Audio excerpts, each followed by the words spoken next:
What's up, guys? ArtistVersion1 here, and welcome back to another edition of the Three-Way Dance Wrestling Podcast. And, of course, you can't have the three-way dance unless there's three of us. So joining me, as always, is Shelby, a.k.a. Shubs. Hey, yo. Lick my crack, Shelby. Yeah, okay. So fear is not a factor for you. Fear is not a factor for you. And joining me, as always, is he bop, she bop himself, Nick. He bop, she bop, I bop. What's up, everybody? That song's about jerking it. I know, right? At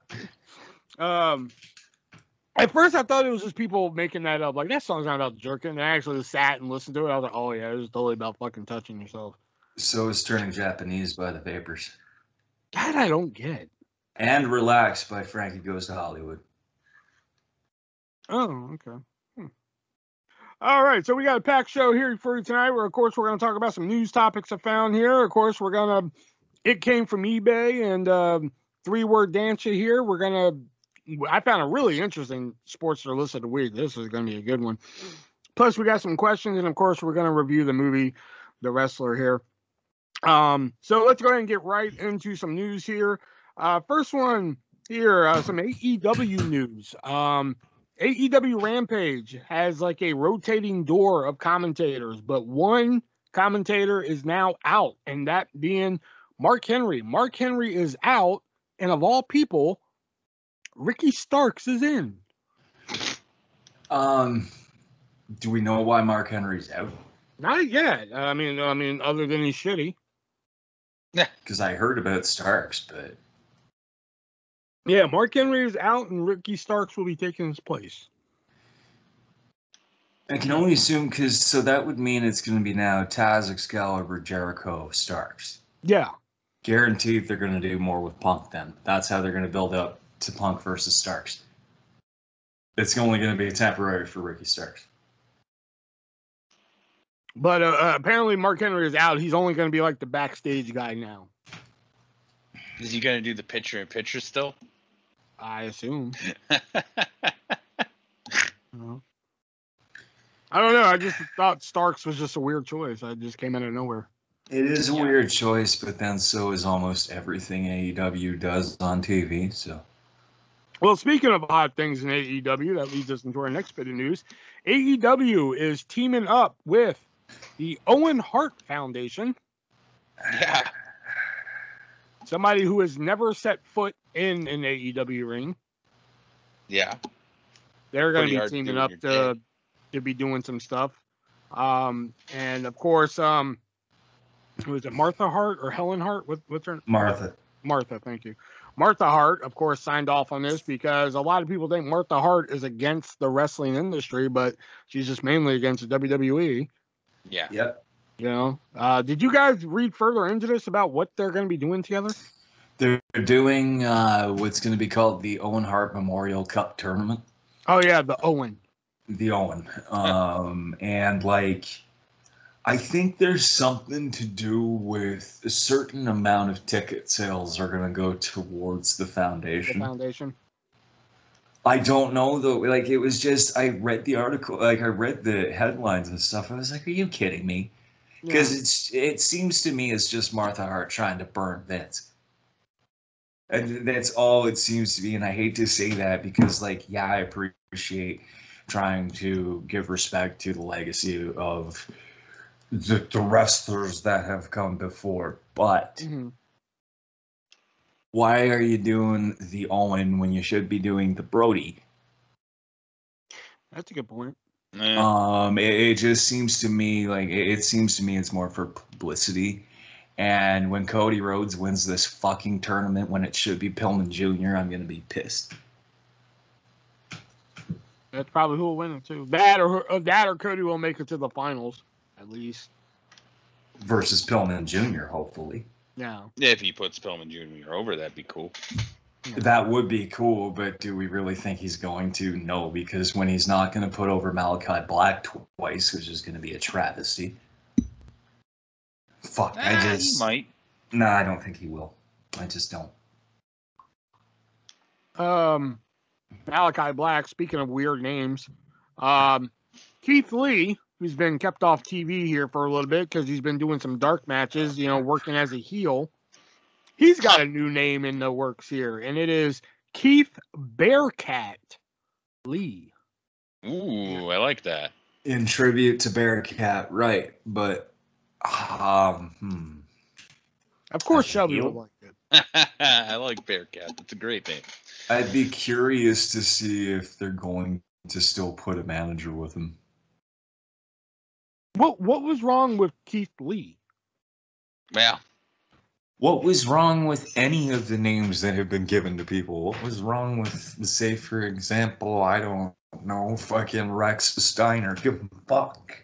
Oh. Who's Rex Steiner? Braun Breaker. Oh, I saw that Braun Breaker. He was a nice guy. But Keith Lee, I was just like, he did fine in NXT. It was just the booking on the main roster that got him. But now they're like, oh, we need to change him. I'm like, why? Because y'all fucked up? Like, it doesn't count when he needs a gimmick, brother. Or pal. He doesn't need a gimmick. He had a gimmick. It was big guy who could fucking move fast. It was limitless. That's a gimmick. Big guy that can move fast isn't really a gimmick. In I know, like a long time ago when Brock Lesnar first debuted, my buddy Justice was just like, well, Brock Lesnar needs like a gimmick. I'm like, he has a gimmick. It's fucking huge, scary guy. That's his fucking gimmick. The next big thing. That's the thing is like, that's why he doesn't need a gimmick. His gimmick was the next big thing. Yeah. It's the same as Keith Lee's gimmick was limitless or bask in my glory. That's the catchphrase. That's not a gimmick. Bask in his glory. Bask in his glory. I don't know if you guys saw it. I watched it when I got home from work, but did you guys see the trailer for Escape the Undertaker? No. Oh my God. I gotta say, it looks like a lot of fun. The New Day entered the Undertaker's mansion to they want to get the Undertaker's urn to combine the power of the urn with the power of positivity. Oh my fuck. And like you have to decide, it's an interactive Netflix movie and you have to decide the choices that the New Day make and everything like that. And it actually looks like a lot of fun. But the Undertaker actually comes across as a little bit of a heel in this. Oh, that's awesome. Well, I would hope. Would you? They're in the Undertaker's mansion. They're literally in a haunted mansion. One of the jokes in the trailer was like they go into like a morgue, and I think it's Xavier. He's like, "Who the hell has a morgue in their home?" And then Big E's like, "Well, it is the Undertaker." Wow. I actually can't wait to see this. It's gonna be fun. Yeah, it sounds interesting as hell. Do you know when it's coming out? Isn't it the end of the month? I think so. It's either end of the month or obviously in October. Fuck, we have to check that out. Yeah. Yeah, I guess in October. Yeah, that makes more sense. Yeah. And for the final bit of news here, because I saved it for last, because I think we're going to be talking about it for a minute. Last week, Dark Side of the Ring returned with, believe it or not, their lowest rated episode ever, but it has caused the most shit. The plane ride from hell aired. And again, like I said, it was the lowest rated episode they had, the least viewed episode, just like last week's episode of our podcast. But I'm not bitter. Fucking ass.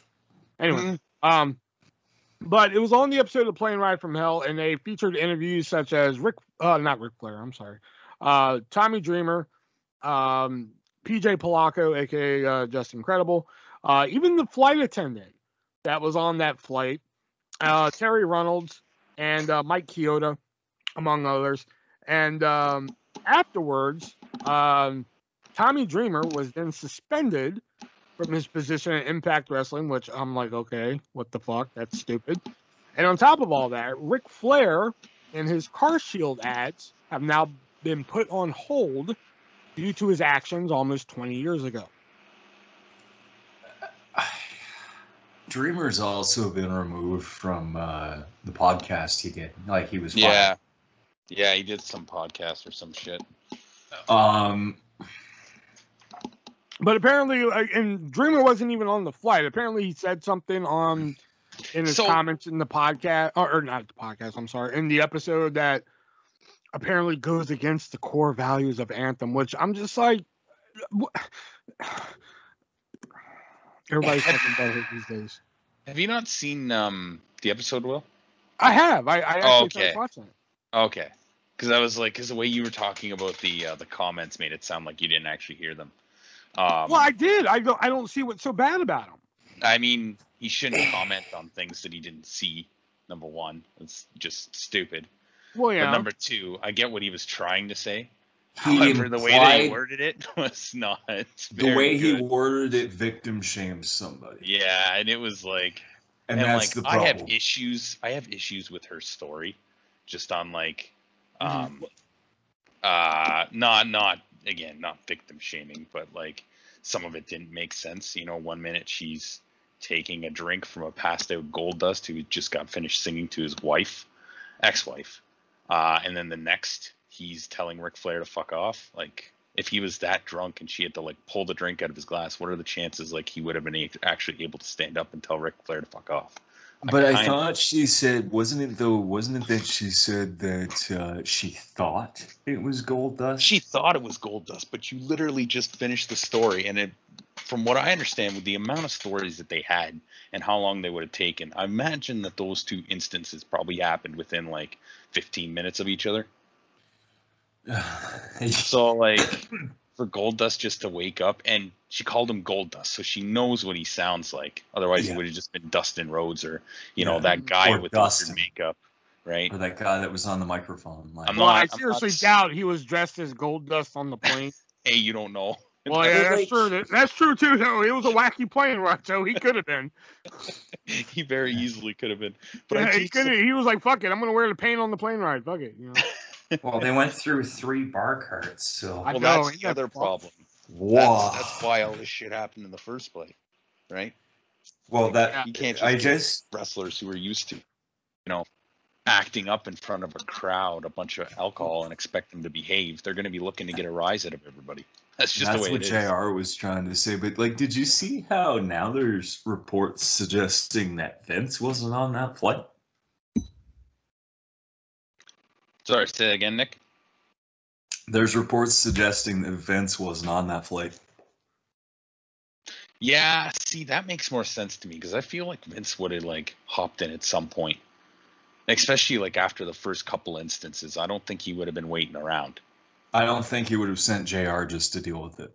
He would have sent JR to deal with the first one, but then after that, maybe the first couple, like, hey, get this shit under control. Then maybe by like, job. And, maybe by like, Ric Flair twirling his dick around in the fucking flight attendants, like please stop. And then Flair, Vince would be like, what the fuck, man?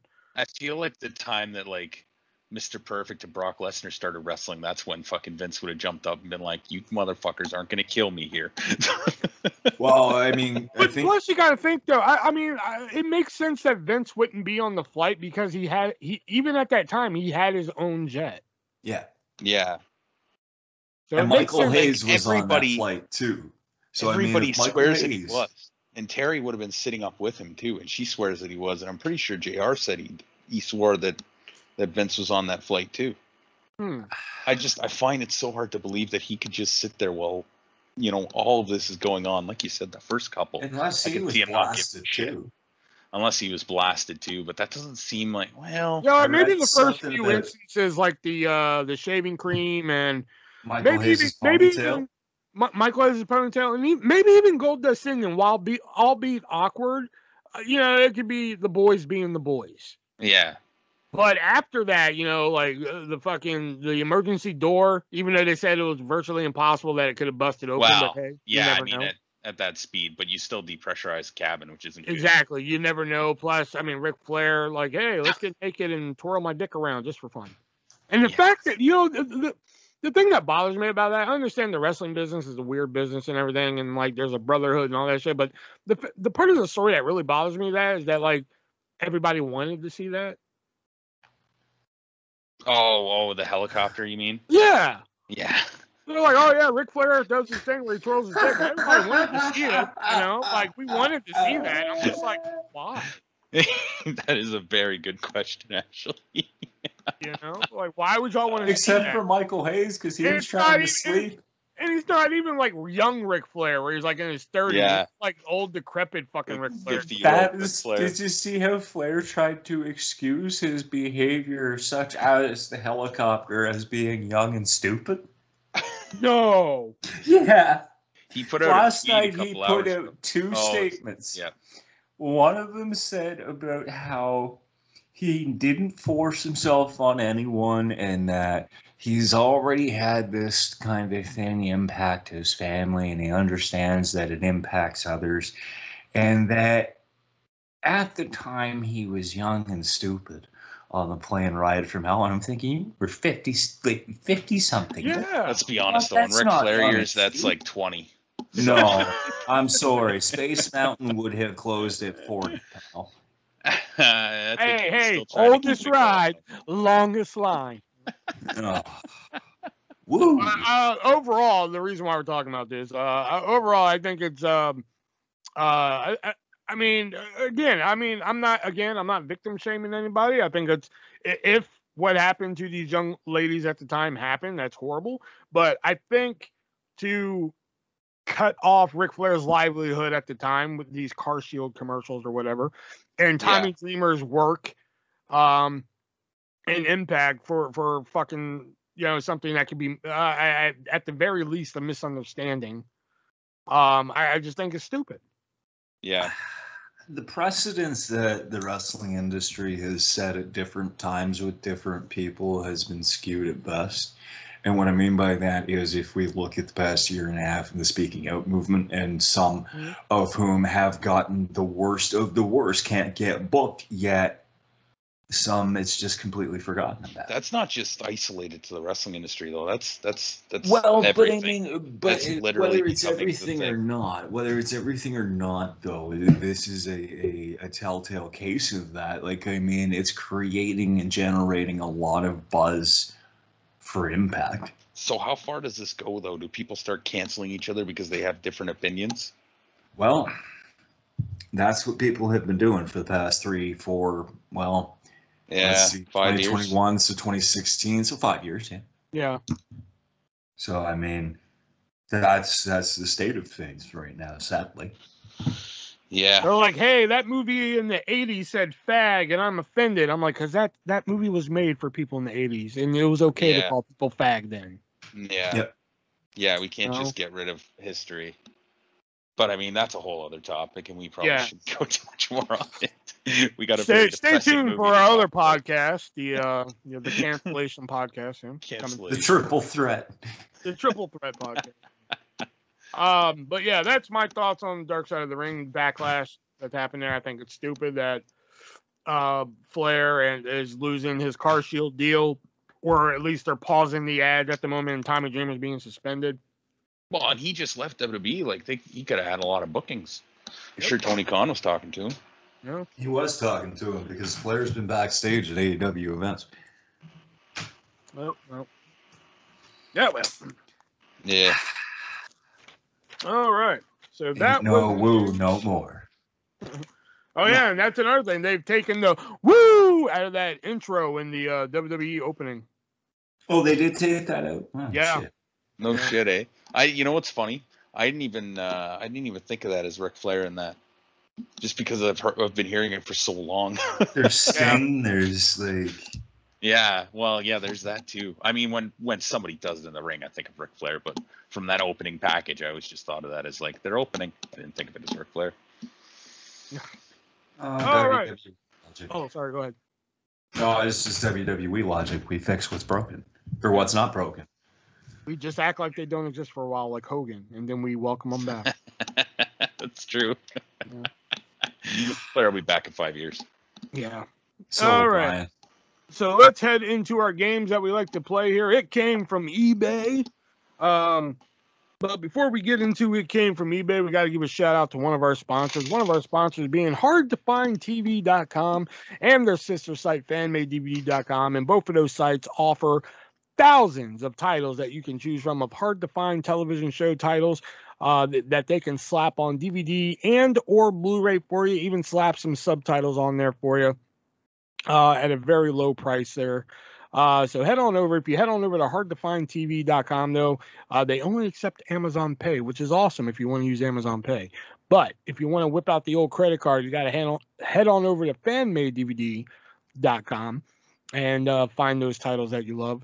And if you find those titles you love and that price just isn't cheap enough for you, use checkout code ARTIST, ARTIST, at checkout and save 15% on your whole purchase, so they know that Artist from the three-way dance wrestling podcast sent you. And if you look all over that site and you still can't find anything, they take requests. All you got to do is email and let them know what title you're looking for, and they will do their damnedest to find it for you. And of course, if they for some reason can't find it, which is a very unlikelihood, what I like to say is if they don't have it, you don't need it. All of this and more at hardtofindtv.com and their sister site fanmadedvd.com. All right, so let's get into It Came From eBay. Shelby is actually up one. It is 13-12. Going up 2 tonight. Nope. Remember what happened last time you got cocky? Yeah, I know. All right, so the first Barely one sneaked here. away last week. All right. Remember when you used to have pencils in school and everything? You put like a little cool pencil topper on top of it. Did y'all ever do that in Canada? Yeah. I mean, usually they had erasers. Well, sometimes you just put like a cool design on it and take your topper off and then use your eraser and shit. Ah. Okay, well, this is an Ultimate Warrior pencil topper. You just put it right on top of your pencil there, and it just is the Ultimate Warrior just chilling there, just chilling there. So, Shelby, how much is the Ultimate Warrior pencil topper going for on eBay? $5.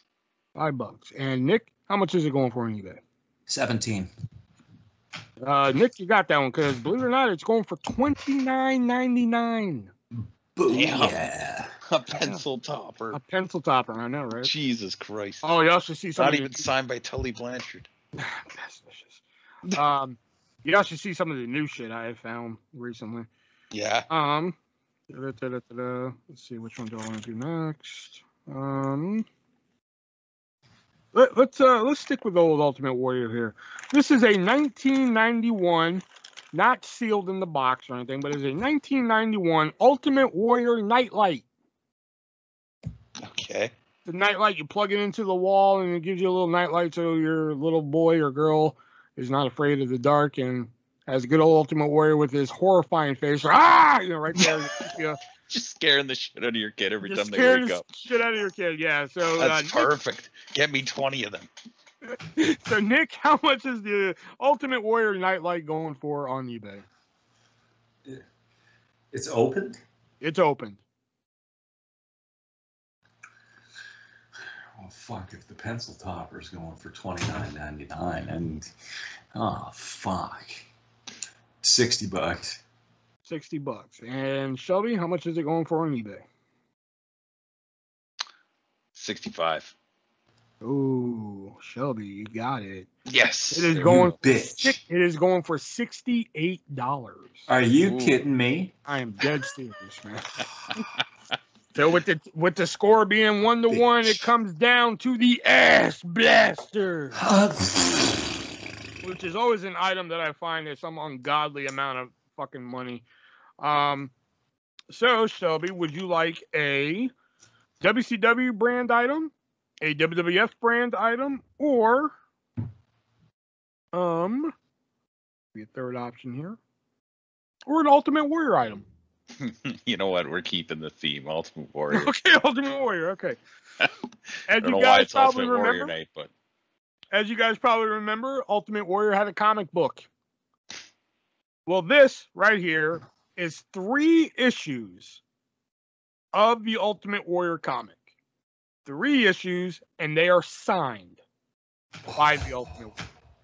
Ooh. So, Shelby, how much are these 3 issues of Warrior the comic going for on eBay?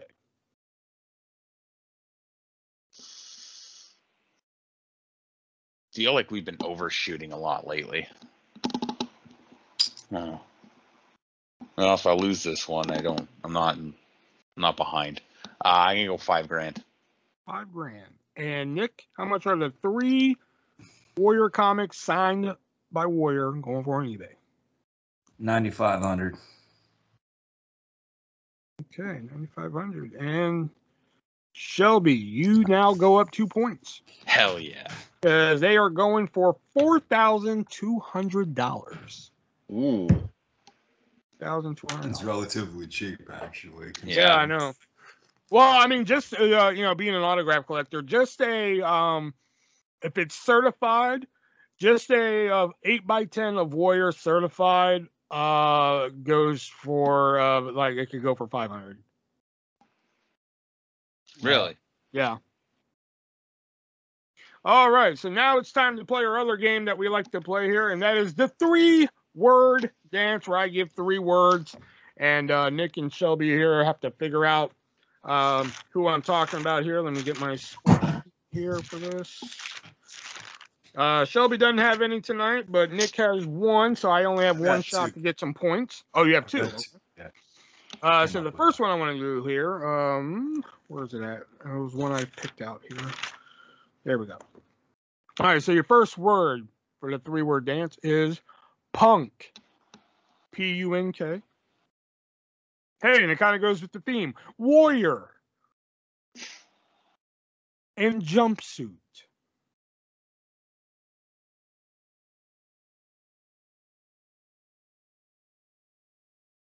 Rey Mysterio?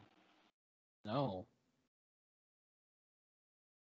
Punk, warrior, and jumpsuit. I can tell you right now, the word punk's going to throw you off. You have to really know the history of this guy to understand punk.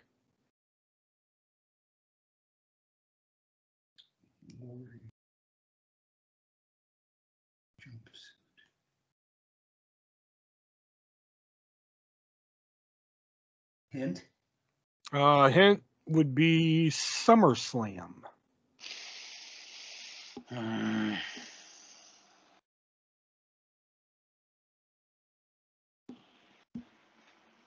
Kurt Angle. No.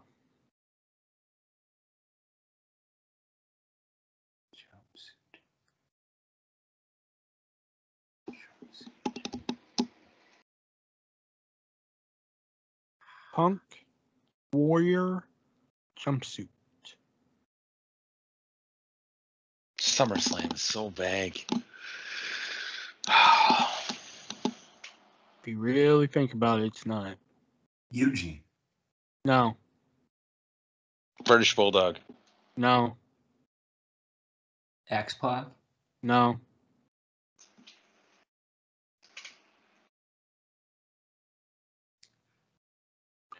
Jumpsuit, warrior, punk, SummerSlam. Undertaker? No.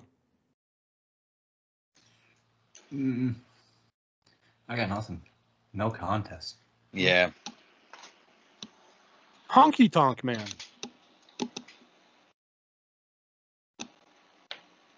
Okay, yeah, Punk. What? Okay, Warrior. He lost to Warrior in that famous squash match. Jumpsuit. He wore the jumpsuit. SummerSlam. It was at SummerSlam. When Honky Tonk Man first started, he went by Punk Rock Wayne Ferris. Oh. Yeah, no. That's all I was like, you really got to know the history if you want to get that one. I knew Punk would throw you guys off. Yeah. Let's see here. Let's see. What else do I have? Let me go to one of the new ones I wrote down while I was waiting for you guys.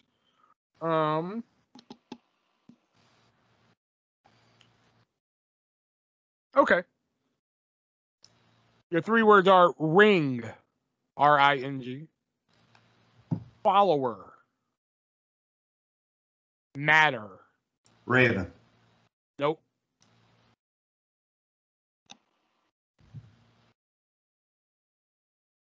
Ring, follower, matter. M-A-T-T-E-R.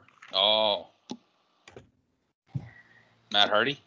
No. Shannon Moore? No.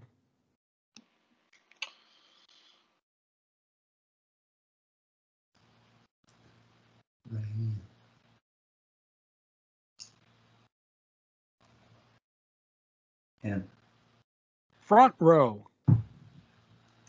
Walter. No. What? Huh? I don't know. I got nothing there. Sorry. It just kind of came out. Front row.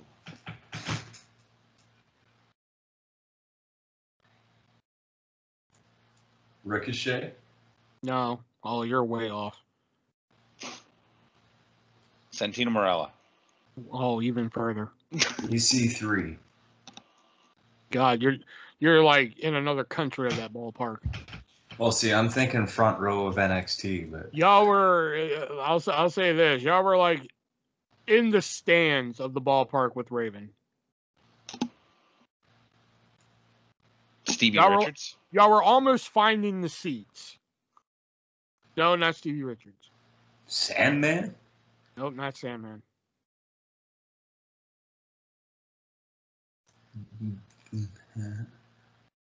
I get nothing still. I have no idea. Ooh, no contest gonna get 2 tonight? Oh, Christian. No. Edge. No. Man, y'all left the state of that ballpark again. All right, no contest. Oh, hold Oh, on. you got one more? All I right, got what is one more, but I don't think it's right. RVD. No. Okay. Ring, follower, matter, and your hint being the front row. Perry Saturn. Oh, god damn it. Yeah. Rings of Damn. Saturn. He was a follower of Raven. And Perry Saturn's thing was mind over matter. I don't mind. They don't matter. And then, of course, the flock always sat in the front row. Yeah. All right, let me bring it down a couple notches for you retards tonight. The last one here, Trio, Candy, Chest. Chess as in CHESS. Chest as in CHEST. Okay. Chest. Trio. Candy. Chest. Trio. Candy. Chest. Trio.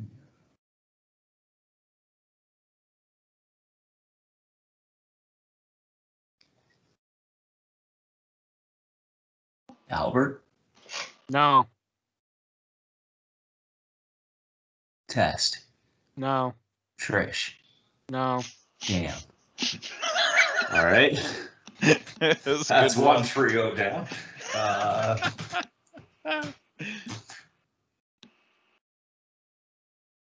Hint. Yeah.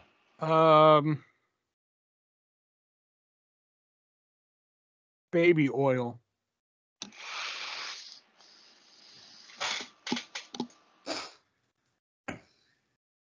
Baby oil.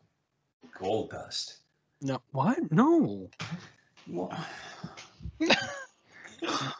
Fuck.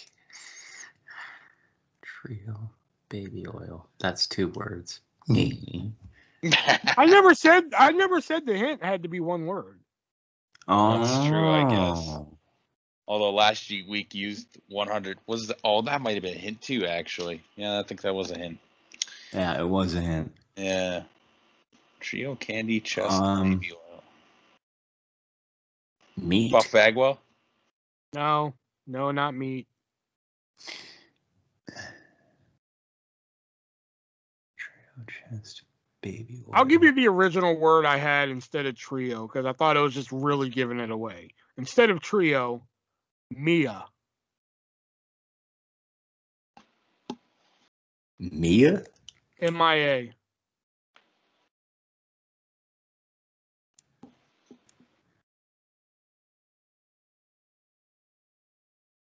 What? Oh my God, really? It's a WCW guy, isn't it? No. Oh, okay.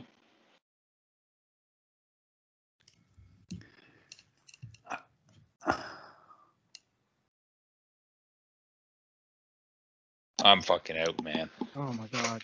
No contest swept y'all tonight, man. Yeah. Yeah. Chest, Hairy Chest, Candy, Lollipop, Mia Khalifa. Hint was, what was the hint I gave you? Baby oil. Joey Ryan? Ryan. Fuck. Oh. Fuck. Candy. What's Candy? I guess it's dick. He sucks on suckers a lot. Oh. I see. Trio, he was part of a trio tag team in Lucha Underground with Evil East and Sunny Kiss. Okay. All right, what's Nick's 3-word answers here? Okay, so the first word, king, collegiate, Japan. Kurt Angle? Nope. Collegiate.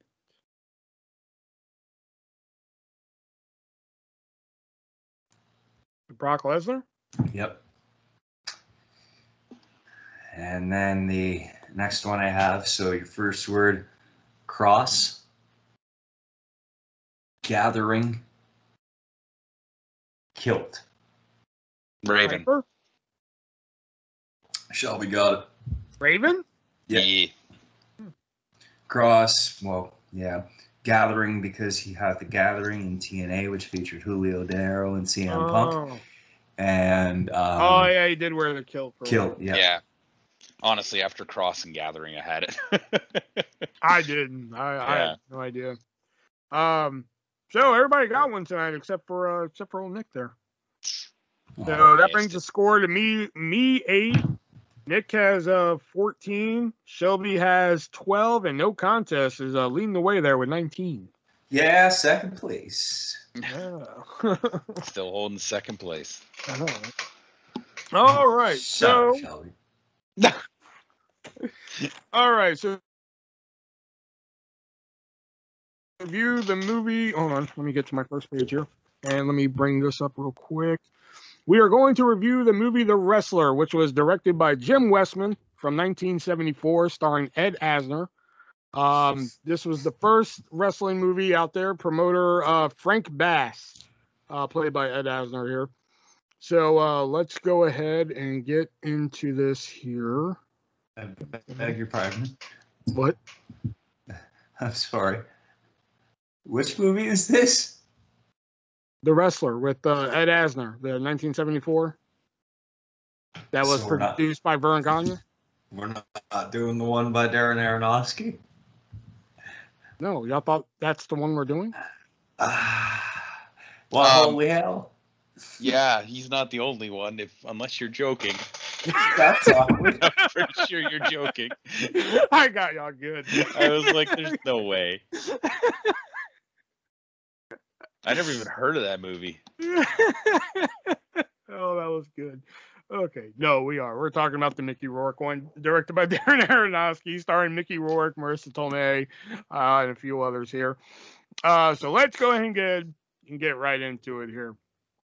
So movie starts out with pictures of Randy the Ram Robinson's main event run in the 80s, accompanied with audio played to Bang Your Head by Quiet Riot. Fun fact, those doctored photos with Randy the Ram on them, actually Lex Luger's body.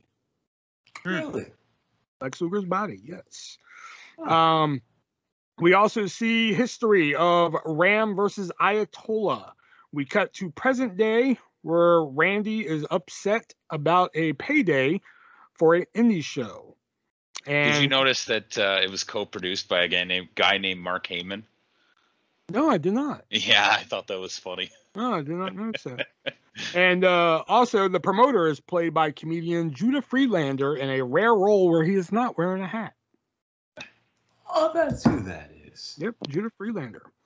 It also shows him signing some autographs, and that's it for there. Randy then comes home to find that he has been locked out of his trailer due to not paying his rent and decides to sleep in his van for the evening. The next morning, kids awaken him, and Randy decides to humor them by playing wrestler to them, which I thought was a little, I don't know. Awkward? I wouldn't say awkward, but like, I don't know. It was more awkward later when he was asking the kid to come in and play wrestling games with him, half drunk. Well, I mean, like, he just, like, he's thrown out of his apartment or his trailer, and then all of a sudden, like, the kids wake him up in the morning, then all of a sudden, I mean, I guess he's just trying to play the character, I guess. Yeah, well, I mean, You know? he's probably like, I guess, I mean, it's probably just like he's their uncle type thing. You know what I mean? Yeah. He's always been in the trailer park. They know him well enough. You know what I mean? Like, Right. you know. Yeah. All right, cut to Randy at his day job, working at the grocery store, where he asks his boss for more hours. His boss being played by comedian Todd Barry. Very funny comedian. And fun fact, comedian Dave Attell, who's a very funny comedian as well, tried out for that role. He didn't get it, though. Next, we see Randy at an indie show where he is treated as royalty. And we then see the inner workings of how a show is booked, complete with who goes over who, how spots are worked out, etc. And I'll be present, not back in the day. They Mhm. didn't meet till they got to the ring back in the day. If anything was given between the wrestlers, it'd be by the promoter or referee, right? Like, anyways, maybe. But Yeah. like when I first saw this movie, I found that quite interesting because like you know, because like you know, I always thought that like you know, somebody like a Vince would be like, okay, so here's Raw tonight. Go get me Charlotte and Nikki. Okay, this is what you two are doing. You're gonna do this, and this, and this. Okay, Yeah. got it. Next, go get me these two tag teams. Okay, this is what you two are doing. Next, this, and this. Next, and you know that's how I assumed the show would be booked. yeah. I But mean, then this promoter just comes in and says, all right, this is what we're doing. It's you two guys, and these two tag teams, intermission, these two guys. Got it? All right, good. Figure it out. And then he fucking bombs off. see, that's the thing though. Like, that's not necessarily how it works everywhere. You know what I Yeah. mean? Like, Vince isn't involved in everything, but he knows a little bit about everything, obviously, right? So if there's like specific spots, and even Jim Cornette said, especially on promos, he'd be like, you're going to talk about this, you're going to talk about this, you're going to emphasize this, do the rest yourself. He would give them like points, basically, right? You don't just book the whole thing for them. But yeah, I mean, Well, yeah. I just found it weird because I just assumed like somebody in WWE, maybe not Vince himself, but I just assumed that like, well, okay, so the opening match is going to be Charlotte and Nikki Cross. So go get those two, and we're going to go over this. Okay, we got that? All right, good. Now go get the next match that we're going to have. All right, and we're going to go over that. You know, that's how I assume. But then this guy just comes in. He's like, these are the matches. These are who's going over. Figure out what you're going to do. See you later. Yeah. You know, I found that interesting. Next, we see Tommy Rotten and coming to Ram's locker room there. They go over their match, and we see how blading is done and how a blade is made. Did the promoter not say that their match is for the strap? They did. And he never walks out with a strap. But, hey, they never said who was champion either. Not sure, I suppose. But if their match is for the strap and he won, he's got to have it no matter what. Yeah, that's true, too. Yeah. We also see how the blade is made and hidden. Randy hypes himself up with the elbow smashes there.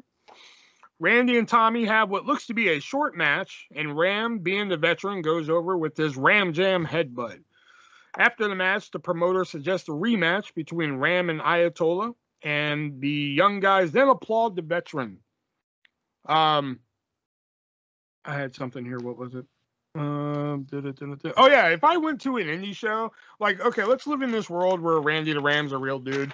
If I went to this indie show to go see Randy the Ram and that match was that short, I'd be pissed. Yeah, I would too. You got to consider his age, though. He can't go like that anymore. And even back in the day, a lot of them weren't that long. I mean, this was probably shortened down a little bit for just like time-wise. You know what I mean? Like, probably would have went longer if it were an actual match. But yeah, Still, I'd be kind of. All right. Cut to Ram visiting his local strip club where he is a regular because the doorman knew him. Yeah, he is a regular, that's for sure. Yeah. You can tell. Yeah. Randy then notices Cassidy, the stripper, being played by Marissa Tomei, being bothered Well, in this movie, that is. Hey, it still is now. Notice Cassidy being bothered by guys in the VIP room and runs them off. Randy then talks wrestling while getting a lap dance, which I just story of my life. I mean, everybody just have like hot piece of ass talking to him, and they're like, "So wrestling, right?" Once. Yeah, you should have experience in this fucking category here, Shelby. Mm. Hey, Yeah, I talk a lot about wrestling. Do what? I talk a lot about wrestling. Did you talk wrestling to Cinnamon? I don't know who that is. Don't play me. I'm playing you. I He's don't know who it pleading is. the fifth. Why? I don't know why he acts like that didn't happen. I don't know why. Like he didn't tell us about it. I had like fucking shit planned. I thought he was going to talk about this, considering this kind of happened, but okay, I guess not.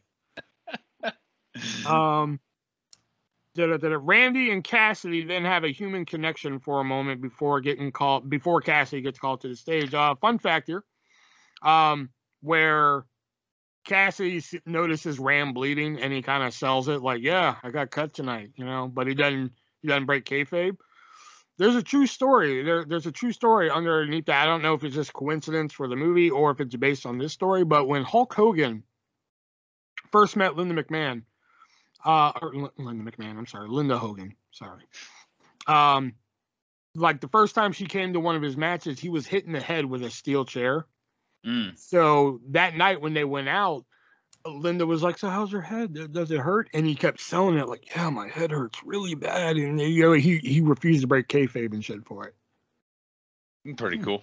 Yeah. I mean, back in the day, it was a lot more important than it is now. Obviously, no. Guys would like die for. I mean, there was do you ever hear about the plane crash with Flair and all the other guys?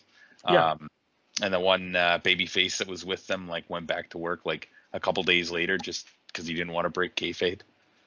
Oh no, that I never. Yeah, I think it was. I can't remember if he was Mr. Wrestling or if it was somebody else. But yeah, one of them like he was on the plane with them, but he was the only baby face. And then all these heels got in a plane crash, and he didn't want people to know, right, that he was hanging out with the heels. So when he was at the hospital, he checked himself in under a fake name, and then just left at like fucking 3 o'clock in the morning a couple days later, and then wrestled. And then because he wrestled before he was ready, he had to retire early because of injuries, basically. Oh wow, I never knew that. Yeah, I can't remember the guy's name. We then, well, I have some more on Cassidy later because they could have made a movie about Cassidy by herself. But why do you laugh at that? No reason. Why do you laugh at that? Oh, Cassidy the stripper.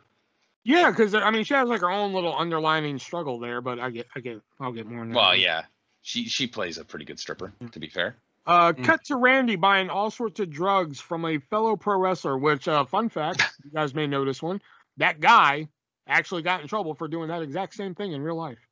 Yeah, Really? I thought so. Yeah, the big muscular guy. That's fucking irony. What he was doing with Ram in that scene, he actually got in trouble for in real life. He got sent to jail for it. Oh. Yeah. Oh, sorry. Okay. I misunderstood. Wow. Yeah. Randy takes steroids to keep himself going. We also see Randy's dye and tanning process as we also see. Oh, we also cut to the same wrestler who we bought drugs from, and they start shopping at a dollar store for hardcore-like items for an upcoming death match, and they also have fun with the cashier. This is like one of my favorite things in the movie. Yeah. I like them like fucking around with all this shit in the Dollar Tree. Yeah. And they mess around with the guy. Break the frying pan. Yeah, and then like they're like, "How's this look?" And they do the fucking thing, and they bring the cashier like, "Come here." Yeah, they smash him. Yeah. And he no sells it and shit. Yeah, just. It's not usually up to the wrestlers to go buy their own gimmicks, though. I don't know. Well, I mean, it's at a Dollar Tree. It's not like it's costing. It is. It's at a Dollar Tree, and it's like an indie show. So I guess yeah. It's not like WWE where they have like a huge warehouse. Wow, that they okay. can just call and I be mean, like, "Hey, I need a kendo stick." And But usually that'd be like the promoter's job, not the wrestler's job. Well, Well, look at Judah Freelander. Does that guy look like he has money to go out and buy props? Fair enough. Yeah. He's working at a fucking high school gyms. Yeah, exactly. Cut to the next indie show where Randy and Necro Butcher, in a rare acting role, I guess, discuss what spots they will and won't be doing in their death match, because Necro Butcher apparently can't run ropes. I wrote Outlaw Mud Show a lot. Well, it's CCW, so I mean, Exactly. we then start to see the death match in reverse order of events, as Randy returning backstage as he seems to be just gassed out, and the removal of their staples, but we eventually see Randy is having a heart attack and falls to the floor. Fun fact, the shot of Randy pulling out the barbed wire from his stomach, that was the last shot they filmed for the movie. Oh, wow. Yeah. Oh. But they kind of Tarantino'd this one. They showed us the ending first, like the end of the death match first, and then kind of went backwards. Yeah. Well, they played it from the beginning after that, though. Yeah, you know, Yeah. still. Like, Yeah. why show us the ending first and then go back? I kind of like that style of filming, to be honest. Well, depending on what, I mean, It depends depends on on the scene. I mean, you wouldn't want to watch a whole movie. Well, actually, there probably is a good movie where they do something like that. Well, I mean, there's a lot of like, good movies. It doesn't show work like that. it doesn't work in Blair Witch 2. Well, the actual cut, the director's cut, it kind of works, but Randy awakes in the hospital, unaware as to what's happening, and he is sedated. That's why you don't go full Outlaw Mud Show. Randy is told he has had a bypass and has to have a change of lifestyle. And with his heart attack, he can no longer wrestle, which is hard because it is his livelihood. All the boys from the last show have left the money at the gate for him, which seems like something they would do for a veteran. Yep. Yeah. They didn't do anything with his fucking van, though. Couldn't you at least like take it home for him or something, so he didn't have to go all the way back to the arena? Well, maybe they didn't have the keys. Well, if they went and saw him, I'm sure they could have found the keys. Nobody went and saw him. Well, they should have went and saw him. That's another question. Why did they go see him? Are they really that good at guys? That's true. That's a good point. They left all the money for him, but nobody went and saw him. Maybe that's why. The promoter's like, "Hey guys, we're gonna leave all the money for Randy." And they're like, "Son of a bitch! This is my payday, and I fuck him." You know? Maybe he shouldn't be wrestling if he's gonna have a heart attack. Randy leaves the hospital, grabs his meds at a pharmacy where we find out his real name is Robin Ramzinski. Names their son Robin. Feels so bad for him. And returns home where he is able to pay his rent with the money from the boys. Randy For like the first time ever. Randy then starts the process of a life after wrestling. Randy, bored, decides to play Nintendo with one of the kids from earlier. Hey, and kid, want to come in and play Nintendo with me? Hey, Adam, you want to play Nintendo? Which the game they're playing, I think, is an obvious. It's obvious to note, but it is based off the original Nintendo game of WWF WrestleMania. Yeah, that makes sense. They discuss the Call of Duty games while playing a wrestling game. The kid leaves after one game. Randy then tries working out with a jog, but his heart can't handle it. They really did a good job, I thought, on the filming on this, because you could see, like, you know, it started out kind of in the fall and then moved to the late fall and then the winter, and I thought it worked really well with the whole story. Plus, I like the filming of it because it looked like it was filmed like a documentary, but it's not. Yeah. You know? Yeah. Randy returns to the strip club as he wants to tell Cassidy about his recent heart attack. Cassidy and Randy talk, and Cassidy suggests that Randy get in touch with his estranged daughter. Randy looks at a very old photo, which any of you guys know who trained Randy for this film? Was it Ernest Miller? It was Alpha of the Wild Samoans. Which, when he is looking through the box of photos for his daughter's photo, we actually see a photo of Alpha. It's very quick, but it's there. Very old photo of his daughter. To get her phone number, he calls, no answer. Randy then goes to his daughter's home to see her. Stephanie emerges from the home with no desire to see her dad and walks past him. Gee, I wonder why. I know. Randy tries to speak to her about the heart attack, and she thinks he just wants something and is resentful. I believe, if I read this correctly, this portion of the story is based on Jake Roberts. Yes, I believe that's what I've read too. Yeah. Cut to Randy at a very, I wrote in capital letters, very sad convention. That's one of the issues I had with this movie is, and I like this movie, to be fair.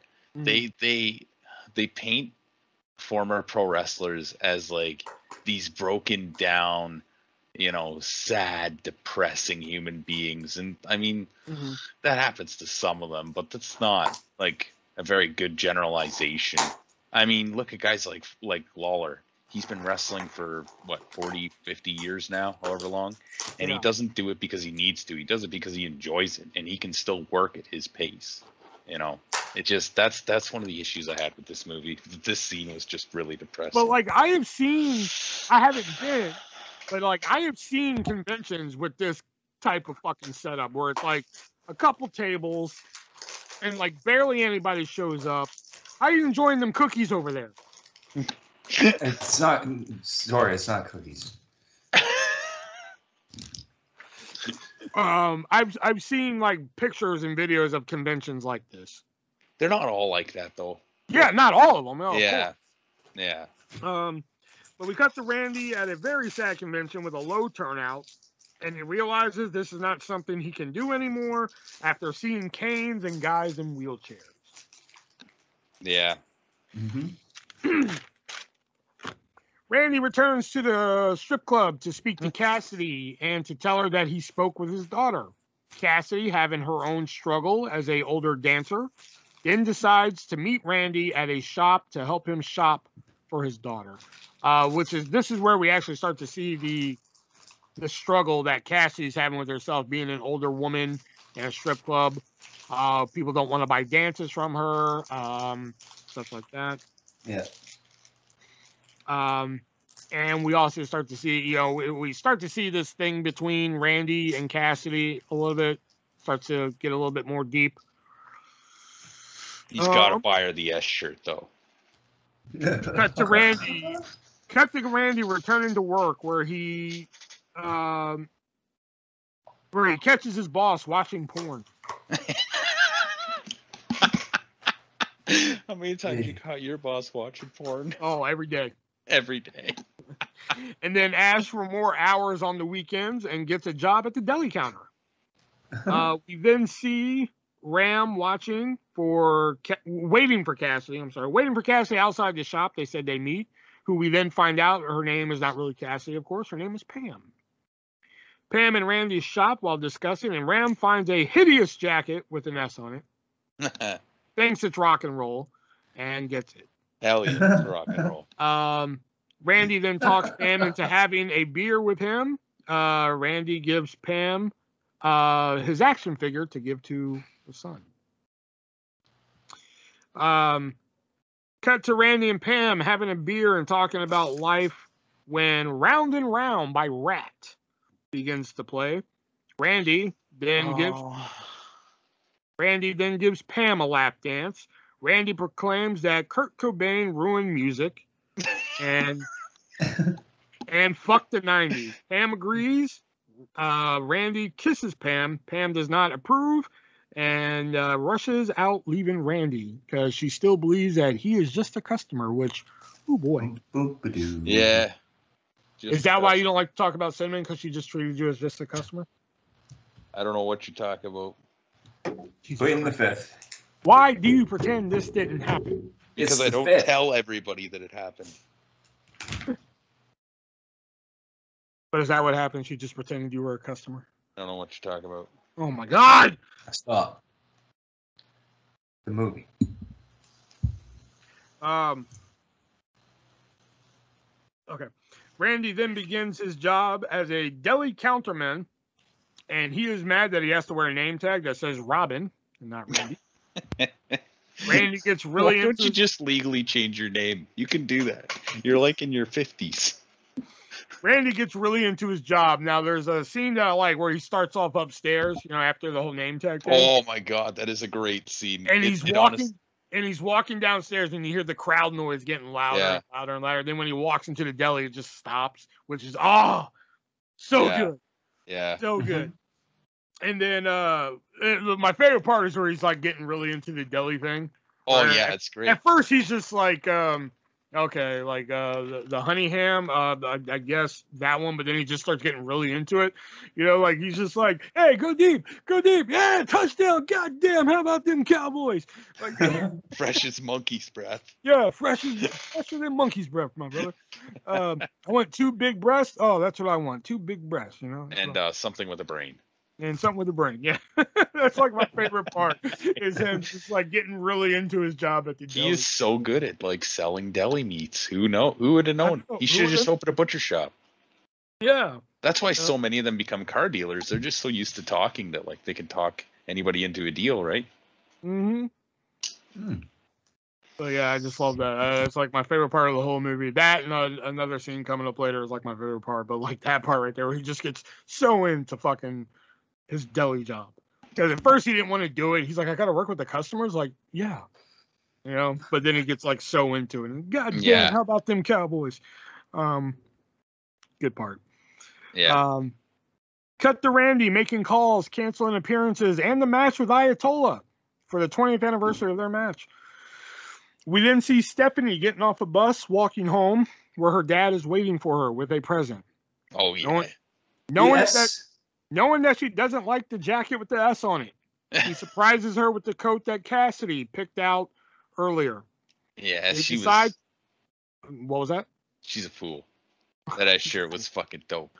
Oh my god. I'll take an S shirt. This is why you don't have a child. It's probably a good thing, to be fair. Oh no, to be fair, I probably would have bought the same thing. Yeah. I would have did it too. I'm like, oh, this is fucking dope. I gotta buy this for. That's such a dad thing, man. It's yeah, a no, right? Dad thing. Yeah. They decide to go to a boardwalk despite Stephanie's reluctancy. Cut to Randy and Stephanie walking and sharing memories of when she was a child. Randy then takes responsibility for everything and admits that he is alone and deserves it, and doesn't want her to hate him. After walking for a few moments, Stephanie then cuddles with her dad, seemingly accepting him for the first time in years. They then share a father-daughter dance. Afterwards, they make plans to have dinner together. And boy, I wrote down, he's not making that dinner. You already saw the movie. Oh, I wrote that down beforehand, though. Like, you know. Oh, this is your first time watching it? No. Oh, okay. That speech he gives. Oh yeah, by the way, Stephanie played by Evan Rachel Wood. Forgot to mention that. That speech he gives, where he's just like, I was the one that should have made everything right. I should have been there. That shit right there. That should have won him the Oscar right there. Yeah. Who won that year? Sean Penn for Milk. Of course. Yeah. But that right there should have got him, man. And it was just it's a heartbreaking fucking scene. Yeah. You know, good scene though. We then cut back to the club where Cassidy is dancing to no reaction, no pop. When Randy comes to see her and gives her a thank you card for helping him, and seeing Randy wants more from her, tries to let him down, and eventually calls him just a customer, which sets Randy off and proceeds to try and buy a dance from Cassidy. Jesus Christ. No wonder he got kicked out. To which she declines, and Randy is escorted from the club. I mean, but here's my thing with that, though. If that's what she wanted, like, okay, you're just a customer. Well, then why is she going to turn down the fucking money for a dance? Yeah, because I mean, it's awkward.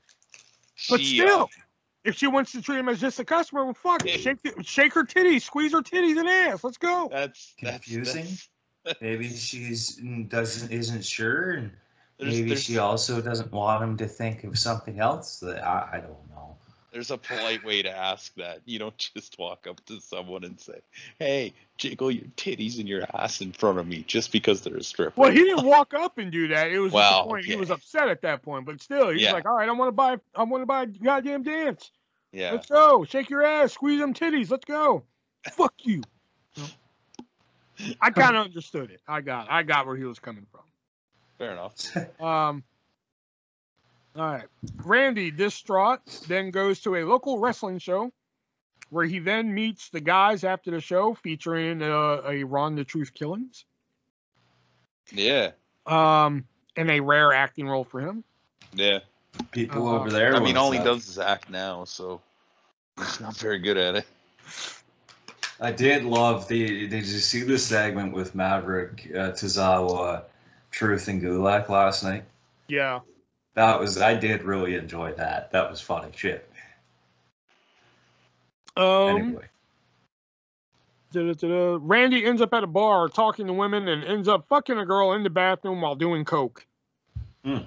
Randy wakes up the next morning in fireman gear at the women's house and quickly makes his exit.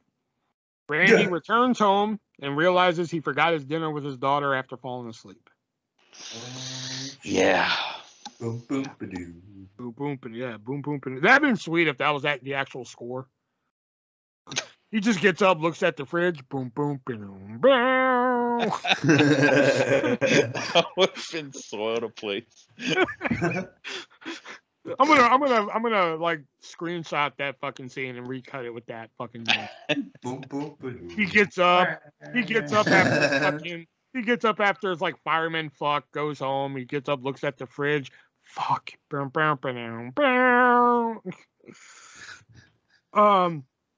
Cut to Randy showing up at Stephanie's house. Randy walks in and apologizes to a already upset Stephanie. Stephanie tells Randy that he is a fuck up and she can't cry for him anymore. Randy tries to calm her down while she yells she hates him. Randy knows she hates him. She says that there is no more fixing things. This is broke. She tells him she never wants to see him again and tells him to get out. And that ends the Stephanie, the father-daughter bridge building there. Yep. Which, again, another kind of hard scene to watch. Yeah. Yeah, that one was for sure. Yeah. Cut to Randy back at work with the customers giving him shit. The potato salad scene just cracked me up. He's eating the potato salad. Just fucking. Oh. No, it's like a little more, a little more, a little less, a little less, a little more, a little more, a little less, and he just starts eating it. A little less. Yeah. At last. Hey man, we've all worked in customer care at some point. I know. God, I'm sure you could think of one example of something like that. Oh God, many. Yeah. Many. Too many. Yeah. A customer recognizes him from his wrestling days and being upset, jams his own thumb into the meat slicer. Then yells at his boss that he fucking quits in the process. Yeah. He then calls and lets promoters know that he wants to do the Ram versus Ayatollah match. And then dyes his own hair, uses spray tan to get ready for the match. Delicious.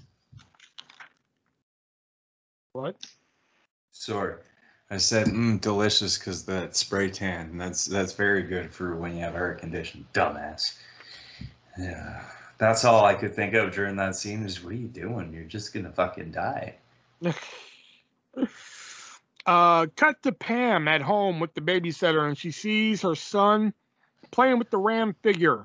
Pam then shows up at Randy's home to apologize. Ram no-sells her. He's just like, yeah. He's like, yeah, okay.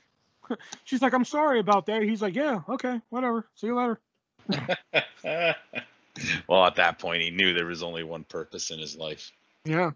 You know. Ram shows up at the event. We meet the Ayatollah, played by Big Cat Ernest Miller. Big Cat Ernest Miller. Yeah. The Ernest cat. the Cat Miller? There you Sorry.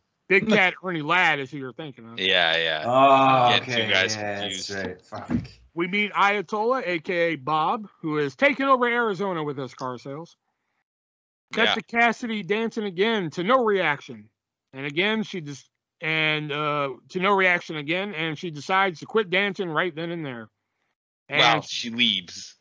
But I don't think she was done dancing. Well, okay. I think she quit. She didn't say She she left quit. her boots I there. think she quit because of what she says later to Ram. Oh, okay. Yeah. You have to remind me when we get there. Yeah, we're almost there. Yeah. She decides to quit dancing right then and there and leaves to go see Randy at the match. Pam makes it to Randy right before the match and tells him, this is what she says. I'm here. I'm really here. Like, I think that was her way of saying, like, I'm done dancing. I want to be with you, I don't want to dance anymore. Maybe. You know? But, and this is my other favorite part. And that was after telling her that the world don't give a shit about him. The only place he belongs is out there. He goes to the ring as she pleads with him not to. That's like my other favorite part. You know, he's like, the world don't give a shit about me. You hear that? That's where I belong. And it's like, oh, goddamn. Yeah. Fun fact, Sweet Child of Mine, Axl Rose donated the song to the movie. They didn't have to pay a dime for that movie. That's surprising. Wow. That does not sound like Axl Rose. No, not at all. Yeah, he donated it to the movie because I think he was either friends with Darren Aronofsky or Mickey Rourke, one of the two. I think he might be friends with Mickey Rourke. Probably Mickey Rourke. Let's think about this. I get why they use Sweet Child of Mine, but it's a weird song choice for like a theme music for a wrestler. Yeah, Bang Your Head, like, by Bang Your Head, Riot is much better, like. Sweet Child of Mine. I mean, it made sense here, but it was just kind of strange. Mm-hmm. But I mean that guitar thing, come on, that's hype right there. Was that match filmed in the Hammerstein Ballroom? I don't know if it was in the Hammerstein Ballroom or not. I just know it was filmed at an ROH show. Yeah, because like I was looking at him like, okay, it's an ROH show. Is that Hammerstein? Wasn't it supposed to be at Madison Square Garden? That was what they were hyping. Yeah. Well, I don't know if I don't know. I just know it was supposed to be the big 20th anniversary for Ayatollah and but they were hyping it as Madison Square Garden, wasn't it? No, they never said Madison Square Garden. Oh, okay. They always just said it was the 20th anniversary for the match. They said it at the beginning of the movie. Because I definitely wrote that down, Madison Square Garden, so he worked for Vince. So maybe I'm just confusing it with the fact that he had worked in Madison Square Garden. Oh, yeah, their first match. Yeah. Oh, yeah, I'm sorry. Yeah, their first match was Madison Square Garden, but not their second. Yeah. Oh, my bad. That makes sense. Okay. Before the match, Randy gives a promo, which was a pretty sweet promo, which is another good part of the movie. Yeah, that was a good promo. The only people who's going to tell me to stop doing what I do is you people out here. That and I love the I may not be as pretty as I used to be, but God damn it, I'm the Ram and I'm still here. I love that shit. Ayatollah attacks as Pam leaves. During the match, Ram's heart starts to have issues, and Bob attempts to carry Randy through the rest of the match. Randy comes back, climbs to the top rope, and sees that Pam has left. He looks at the crowd, sails through the air for the Ram Jam. The movie ends as The Wrestler by Bruce Springsteen begins to play. He dead, Jim. He what? He's dead, Jim. Really? You think he died? Is that rhetorical or? Well, I mean, the movie was left And a cliffhanger, yeah. Sort of. Ambiguous. Yeah, ambiguous. Yeah. And fun fact, in reality, what happened was he hit the Ram Jam on Ayatollah and pinned him for the win in filming land. Oh, that's cool. They actually did like a whole finish and everything. Yeah. That's pretty cool. Yeah. I mean, I'd believe that he died. You know what I mean? Like, it would make sense at that point. Do you think he died like a little after or in the ring? In the ring. Really? I think that was his last jump. His last moment. I think he won the match, but then in hospital, like, he professed, like, I don't know, like he realizes that Pam does want to be with him, but then he dies. And it's left like that. I don't know. It's hard to think about how they could have ended it when it's left in, like when it's left for interpretation. Yeah. In the song "Wrestler" by Bruce Springsteen, again, Bruce Springsteen did not charge them for that song. Yeah, he wrote that for them and let them use it. So I guess overall, what did we think of the wrestler, Shelby? I liked it. I did. Scale of 1 to 10.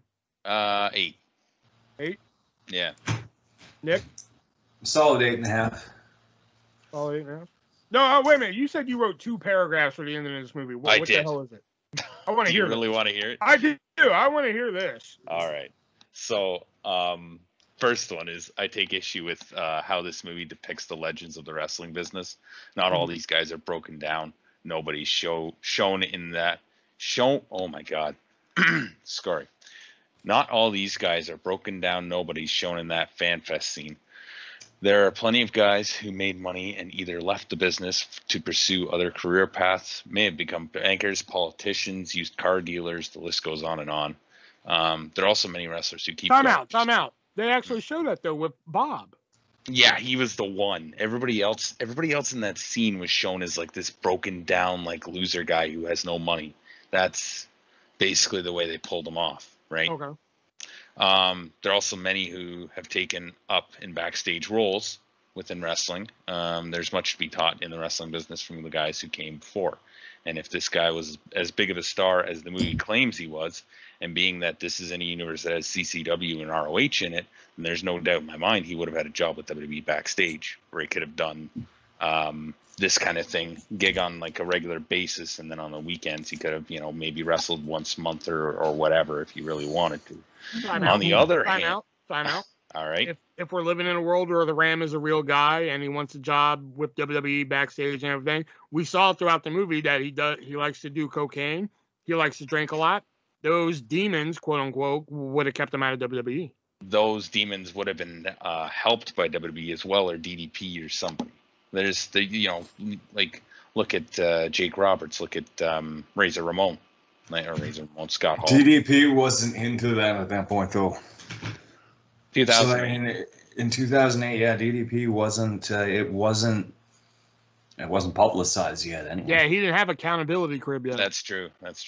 Anyways, I mean, fair point. On the other hand, I do like this movie. I don't look at it so much as a broke down wrestler who made poor financial decisions to the point he had to work at a grocery store to get by. This is a man who made poor life decisions, from all the relationships he has ruined to all the things that he has done to his body over the years. He was a celebrity of sorts who fell from grace but didn't want to let go of the limelight. You can just see from the way he hotshots his relationships that he always wants some form of good attention on him. But because he tries to hold on, get out of the air. There we go. Because he tries to do too much at once, he fell flat on his face with not only his lover but his daughter as well. I feel I can relate to him much of this story. No, I have not been a wrestler, and no, I do not have a daughter, but there are parts of the story that I can understand. He wants to be a good man, but has difficulty figuring out how to do that properly. And when all else fails, he goes where the people appreciate him the most, the place where things make the most sense. Even though it means the end of his life, it's worth it for the one last Ram chant. That's one thing that kind of bothers me, because like, even though they kind of allude to it, and we kind of get that like he's done some shitty shit for to his daughter in the past and everything. Like, he misses one dinner and all of a sudden she's like, "That's it, fuck this, I'm done." Well, to be fair, we don't know what happened beforehand. Exactly, that's what I'm saying. Like, I mean, they kind of allude to it. Apparently, he's been a sick dad, but like, he misses one dinner and she's like, "Oh, I sat for 2 hours in that restaurant thinking maybe something happened, but like, that's it one time. And one time after this reconciliation y'all had, this sweet reconciliation y'all had on the boardwalk, where like he gave you this heartfelt fucking speech, like, "I know I fucked up. I know I did." Yeah. How many And times then before that though? you finally walk over to him and cuddle him for like the first time in years, and he misses one fucking dinner, and you're like, that's it, fuck this shit, I'm done. How many times before that though? And he also admitted that he was out drinking and fucking chicks, and that's the reason why he missed it. Well, at You least know he what I admitted mean? it. Like, yeah, I Yeah, guess. but I mean, still, it's. I don't know.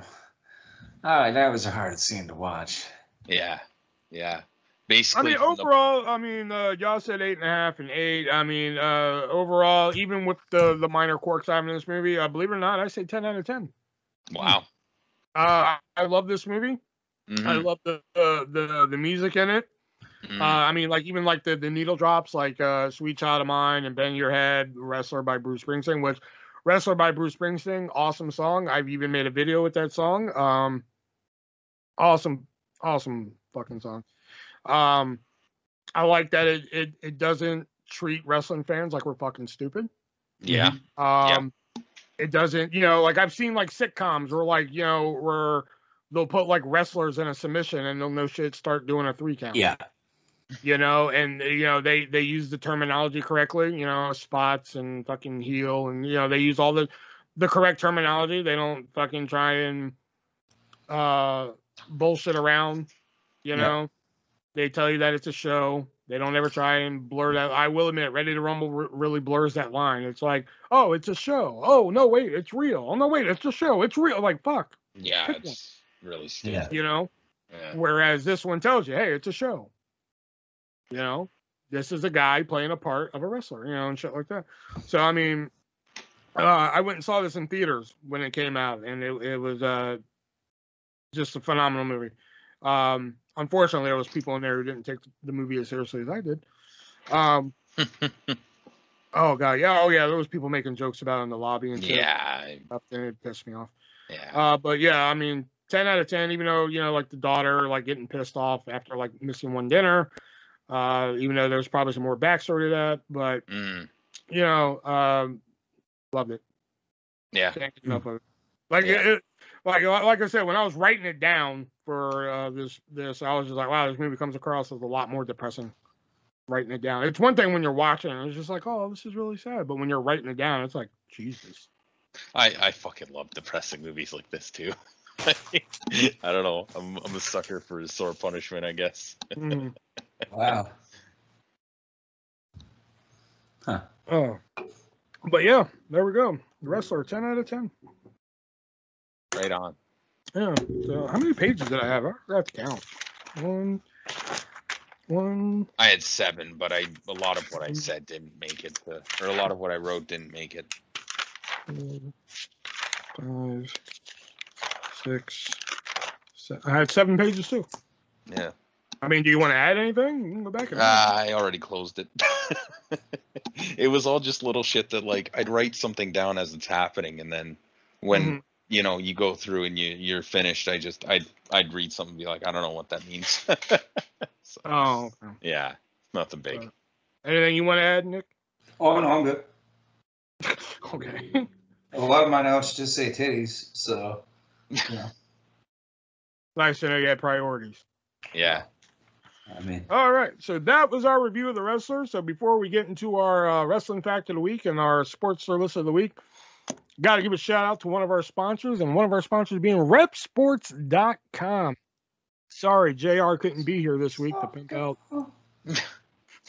JR couldn't be here this week to pimp out repsports.com. But what repsports.com is, they have a variety of products you can choose from to help you with your workout, your pre-workout, during your workout, and after your workout. There is the Broken Arrow pre-workout, which comes in a variety of different flavors. There is the Raise energy drink that helps you get a boost during that workout. And, of course, there is the Hyper Sleep that gets you down from all that energy that you have built up inside of you after that workout. And, of course, there is different swag. You can have T-shirts and shorts and hats and stickers and everything like that. And if you look at the link in this description of this podcast, we have a sweet deal for you. If you click that link and use the checkout code ARTIST, ARTIST, we're going to give you 4 cans of Raise energy drink. We're going to give you 4 packets of Broken Arrow pre-workout powder, 2 packs of Raise Energy on the go, which is basically the Raise Energy in a can, just in powder form. Then we're going to give you 2 packs of Hyper Sleep. And if that wasn't enough for you, once you try the 4 flavors of Raise Energy drink, which is sour gummy worm, Baja lime, voodoo, and the other one. Yeah, that other one. What the hell is that other one? Yeah, what's called? that other one? Oh, it's juicy. It's fruity. It's Galaxy Burst. Galaxy Burst. Galaxy Burst. You'll get those 4 flavors in your sample pack. But once you try those, you're gonna love them. You're gonna want to come back to repsports.com.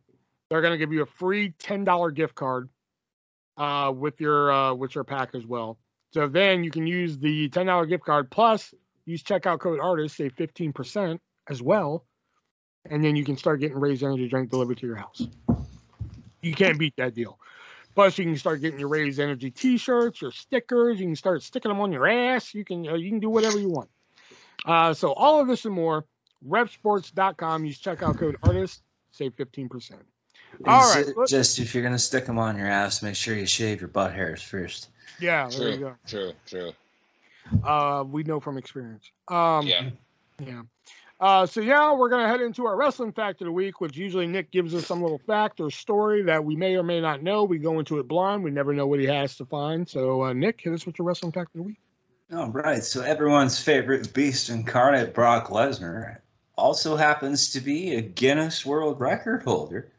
He holds the Guinness World Record for the youngest person to win the WWE Championship, aged 25 years, 44 days old, when he first won. Is that just for WWE title lineage, or? It looks to be, yeah. Because wouldn't Randy Orton have that record now?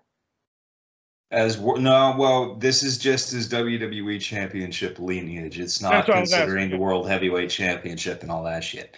Okay. And so when Randy Orton won, because it was the World Heavyweight Championship, it wouldn't be considered as the Guinness.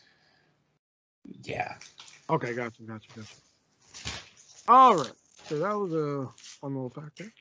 All right. Now let's move into our sports list of the week, which when I saw it, I was just like, this is interesting. So it is 10 wrestlers who have a lot of accomplishments that mean nothing. Is Braun Strowman on this list? He is not. Oh, okay. So this is an interesting list. I think you could have made an argument for him. Coming in at number 10, Charlotte Flair. Okay, what? Yeah. Like, they went totally left field. Why? There's no short reigns. There is no denying that Charlotte Flair is an exceptional professional wrestler, but she's someone that put together a lot of memorable moments. But even though she has tons of accomplishments, the vast majority mean nothing. Her WrestleMania headline match was one that she didn't belong in, as Becky Lynch and Ronda Rousey. Okay. As Becky Lynch and Ronda Rousey had done the hard work, but the fact that she is a 12-time women's champion is what really means nothing, because so many of her title reigns were short and forgettable. Okay. Coming in at number 9, R-Truth. Wow. As much as I hate to say it. 24/7. Yeah. 7-Eleven. But he also has 2 WWE Tag Team title reigns, plus 2 United States title reigns, and an NWA World Heavyweight Championship ring. 2 of them. Yeah, I know. It's unfortunate. Forgot all about that. It's unfortunate that he has so many 24/7 title reigns, the most plus 53 24/7 championship rings. Fuck. God damn. He used to be so good. And he still hasn't got his baby back. All right, coming in at number 8, Raven. He had a lot of hardcore. He's had the most hardcore title runs, didn't he? No, Crash Holly did. No, it's Raven. Yeah, it's Raven. Huh. Raven held the title 27 times. That's probably why he's on this list. That's what it says. Yeah. It's much like R-Truth. Ron Killings. All right, we'll get ready for this one. Number 7, Johnny Gargano. Really? That's interesting. Depends how they word it. When it comes to NXT, nobody has enjoyed more success than Johnny Gargano, having had 5 championship reigns, being the first ever NXT Triple Crown champion, as well as having 5 year-end awards to his name. However, the problem with those is that the vast majority simply meant nothing. Yep. Gargano is known as one of NXT's greatest wrestlers ever, but not one of the best champions. The reason for that is his runs with each title end up being incredibly short. His 3 North American Championship reigns in particular didn't amount to much, which stopped his achievements from truly meaning nothing. I can understand that one. I disagree. Yeah, see, I don't disagree because, like, when you look at Bronson Reed and you look at, like, even who did he drop the NXT title to? Adam Cole? Yeah. And that was even quick, too. Like, I mean, the Leon Ruff.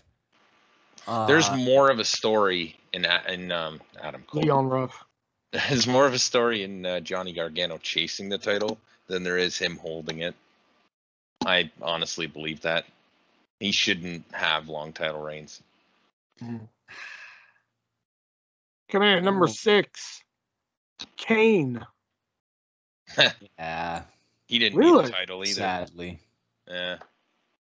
Oh, okay. I disagreed with it, but okay.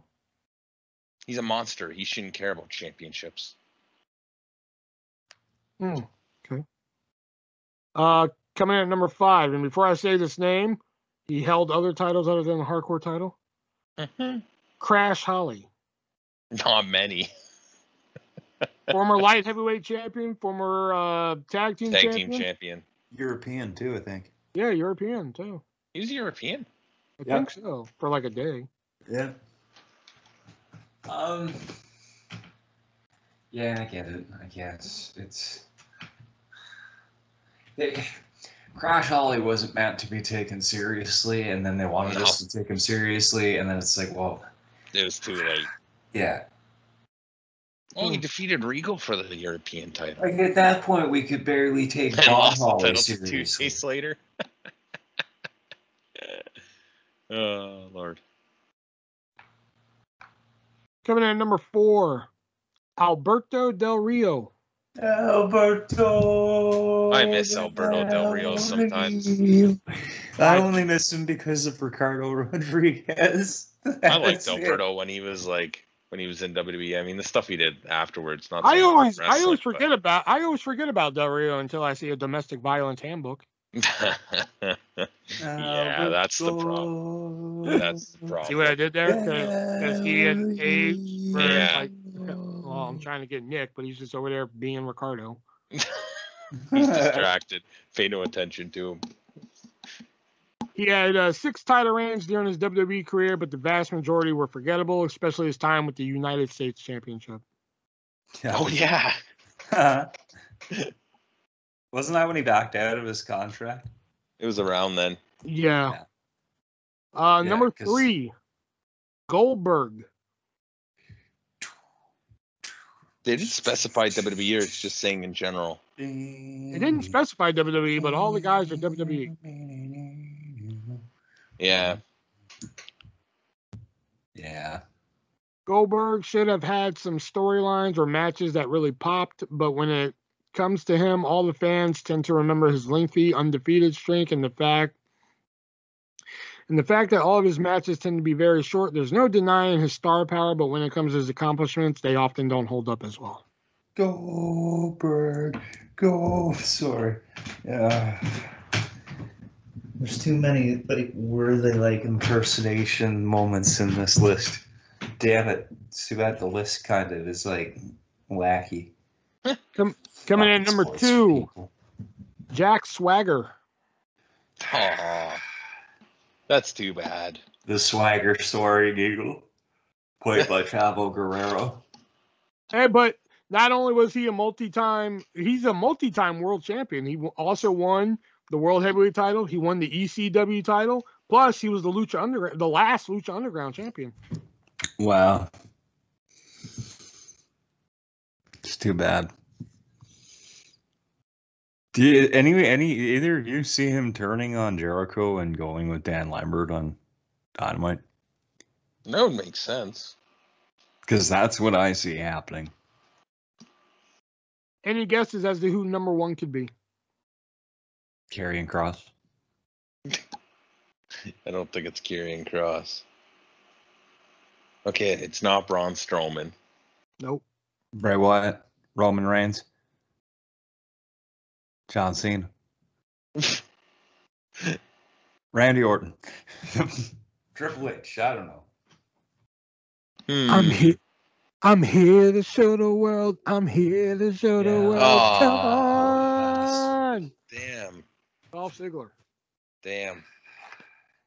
What could have His been? many title reigns are often not spoken about, whether it's as world champion, intercontinental champion, or as tag team champion. Ziggler has accomplished a lot in WWE, but his runs all blend into one, often not being mentioned amongst the greatest. Fans know Ziggler is a fantastic worker and someone who has always been, doesn't mean to but that doesn't mean his accomplishments hold up. See, I've always kind of pictured him as the Intercontinental Champion in like more recent years. But that's how I've always kind of seen him because of his work rate and all that. I don't know. I think some of it I disagree with. You know. Yeah. Like Charlotte Flair, I don't think should be on there. Yeah. Raven kind of makes sense. No offense to Raven. Raven Archer's kind of makes sense. Raven too. shouldn't be on there. Yeah, all those hardcore title runs though, they were fucking pointless. Honestly, the people with the highest hardcore and 24/7 title reign should be on there. That's what the list should comprise. Oh yeah, of. your mama's pointless. How about that? I didn't say anything was pointless. All right. And before we get into our questions here, we got to give a shout out to one last sponsor here, and that is the great people over at MoviesAreUSA.net, which is a great company who have been coming in clutch here lately, sending over some great products and everything. I've been making videos about them lately, but again, much like HardToFindTV.com, they have thousands of great titles to choose from. They just sent me Superstore, the complete series on Blu-ray, which is, oh God, so good. And you guys can go over there and get yourself Superstore on the complete series on Blu-ray, or you can go over there and get yourself the old Nickelodeon game show Legends of the Hidden Temple on Blu-ray, or you can get yourself My Name is Earl, or you can get yourself Spice World, or you can get whatever. You can get anything you can fucking shake a stick at. And if you go over there and use our checkout code 3-way, that is the word, not the number, use checkout code 3-way, you will save 50% on your purchase. That is more than our other two sponsors in this show combined. Sweet. If you go to both of our other sponsors and get shit from them, you're going to save 30%. But if you go to moviesareUSA.net, you're going to save 50% off your purchase. So head on over there, find you a great movie, they do have some great movies over there. Like they have the rare 1997 Fox made-for-TV movie Generation X. I mean, come on. That's an interesting find right there. So head on over, use the checkout code 3-way, save yourself 50%, and let them know artists from the 3-Way Dance Wrestling Podcast sent you. All right, so let's get into our questions here. Yes. The first one's being thoughts on Rex Steiner, blue chip talent or another Ted DiBiase Jr.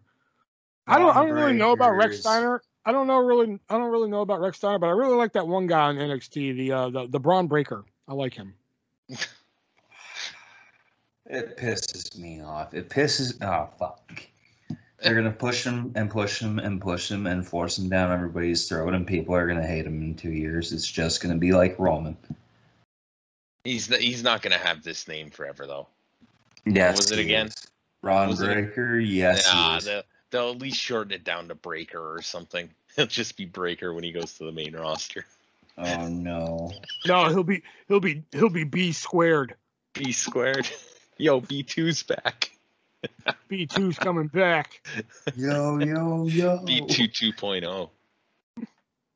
Oh, gross. Come on. Did you have to use the 2.0 reference? Come on, man.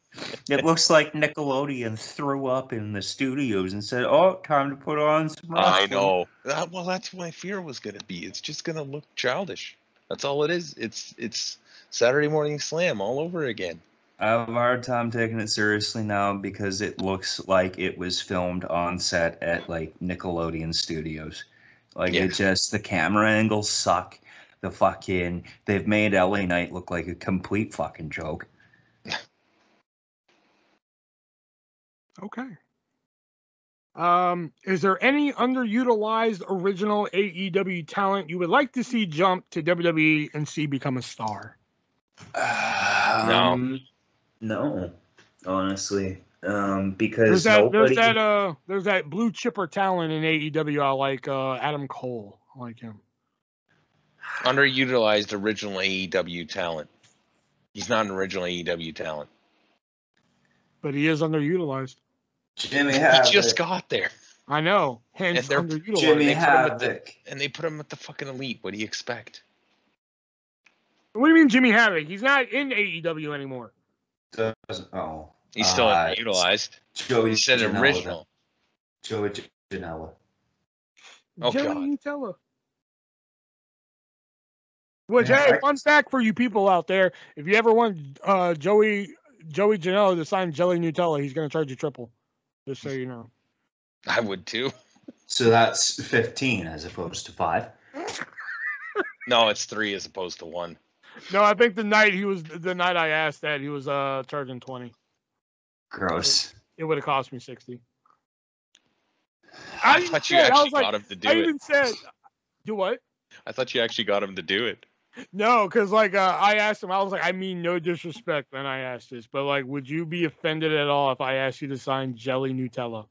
And he was like, if you pay triple. And I was just like, oh, okay. I was like, he was a good sport about it. He was real cool about it. If you could be or have been a contestant on any reality show in the last 20 years, which show are you on? Big Brother. Oh, reality. Shit, I read that as game show. Oh, God. See, You know, I would say Survivor, but I wouldn't make it fucking 6 days. Hell, maybe not even 3.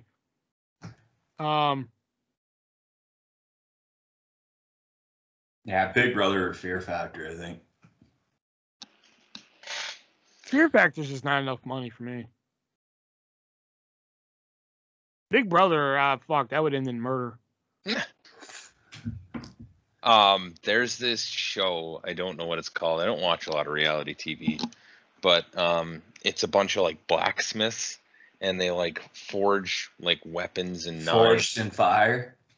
That might be it. Yeah, I don't That's really what it's know called. anything about It's on blacksmithing. the History Channel. However, I would love to be in a room with those guys just to learn off them. So I joined the show just to learn off them. Or MXC. Actually, that's a good one. That's a good one. The like rougher version of what's the Canadian, what's the North American version of that show called? That is what it's called, MXC, Maximum Extreme Elimination Challenge. Okay, well I was thinking more of the PG version then. Yeah. Whatever that's called, I can't remember the name of it. There's so many good ones I'd pick, but like probably the one that comes to mind that like I could actually probably compete on, like that didn't involve like so much physical shit. There was this one back in 2001 called Murder in Small Town X, and it was basically a murder mystery. You had to figure out a murder and shit, and then like there was like a challenge, and then if you lost the challenge, you had to go to this site, and then if the murderer chose to kill you or not and shit, it was pretty cool. I'd choose that one. Did you ever see I think it was called Average Joe? Yep. Yeah. Oh, you know what? Strike that. I take that back. MTV Sphere. That's what I Never heard of believe. Do you own any AEW merch, Shelby? I have the AEW shirt that I have not burned yet. I have a pay-per-view that I don't remember the name of, and shirt. And I also have a Young Buck shirt that I got for free in one of those fucking wrestling box crates or whatever the fuck. What size is the shirt? I think it's double. It's double or triple. Oh man, if it's 2XL, I'll take that from you. Yeah. Yeah. I own the Brody Lee Memorial shirt. Exalted in Heaven. I have a Super Kick Club Young Bucks shirt. I've got Young Bucks pants too. Pajama Someone pants. who hates the Young Bucks. You have quite a few Young Buck items there. Okay, look, I might say I hate the Young Bucks, but I don't actually hate the Young Bucks. I almost bought the action figures the other day. I love to hate them, but I don't actually hate them. It's like a Triple H thing for me. It's just like I can appreciate them, but they play their characters well. Fucking Cucamonga kids. I would watch the shit out of that movie. Cucamonga Kid, starring Max Headroom for some reason. Yeah, no shit. I didn't notice that till you said it. Well, like I zoomed in because I noticed the other pictures were fucking photoshopped, and I was like, oh, let me see what this is. And I see Trevor Murdoch down there. I'm like, okay. And then I see Max Headroom, and it wasn't just Max Headroom, but it was like from the infamous TV hacking incident, Max Headroom. And I'm like, what the fuck? Yeah. Favorite Halloween candy? Does Fun Dip count? Yeah. Yeah, Fun Dip, man, especially the liquor stick. Oh, yeah.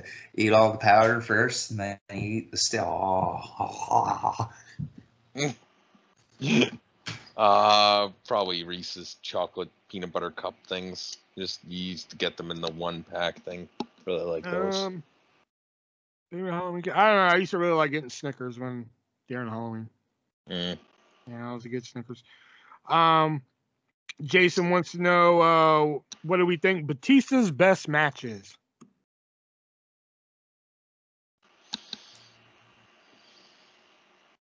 Triple H WrestleMania 21. Huh. I honestly don't think there's that many. Undertaker WrestleMania 23.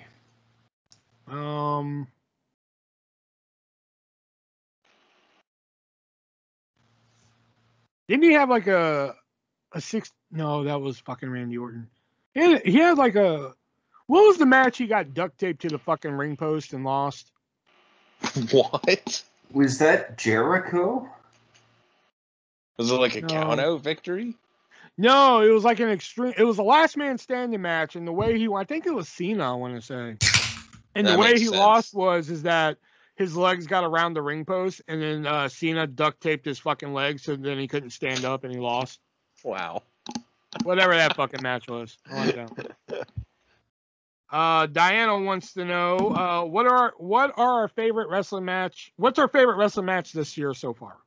I added the so far because the year ain't over. Yeah. Walter versus Dragunov too. Yeah, that's what I'm gonna say as well. Lucha Brothers, Young Bucks cage match. And Josh left us some questions here, and that is, how did wrestling go from what they do and how did wrestling went from what they do to college to? Okay, I'm not sure what he's asking here. Is this on the other channel? Because like I'm looking at the questions. Yeah, it's on the video, the last call video. How did wrestling went from what they do in college to what we see on TV? That happened a long fucking time ago. There's a lot of reasons. Vince and Jess McMahon created the Worldwide Wrestling Federation, and then there's the National Wrestling Alliance. Meanwhile, there was the Olympic style wrestling, the fucking Greco wrestling, and like the Bearcat and all those other. I mean, it started out as shoot fighting basically, and then kind of deteriorated from there to they're booking who the winner is going to be, and then you have television, so you want to promote your talent by having them come out and do interviews. To now, it's just basically like I don't want to call it Cirque du Soleil, but now it's basically I have puppets and dolls and yeah, pretty much. And Cirque du Soleil, because fucking Reggie. Yeah, I hope that did answer the question, though. I think it did. Yeah. What is the most important thing you could tell your younger self? Me, it would be if you ever see a naked man run past you with his dick just flopping around and everything, not trying to hide it or anything. If he ever runs past you naked, run with that guy because there's some scary shit coming the other way. You know what? That's actually a good point. What's the question again? Sorry. What is the most important thing you could tell your younger self?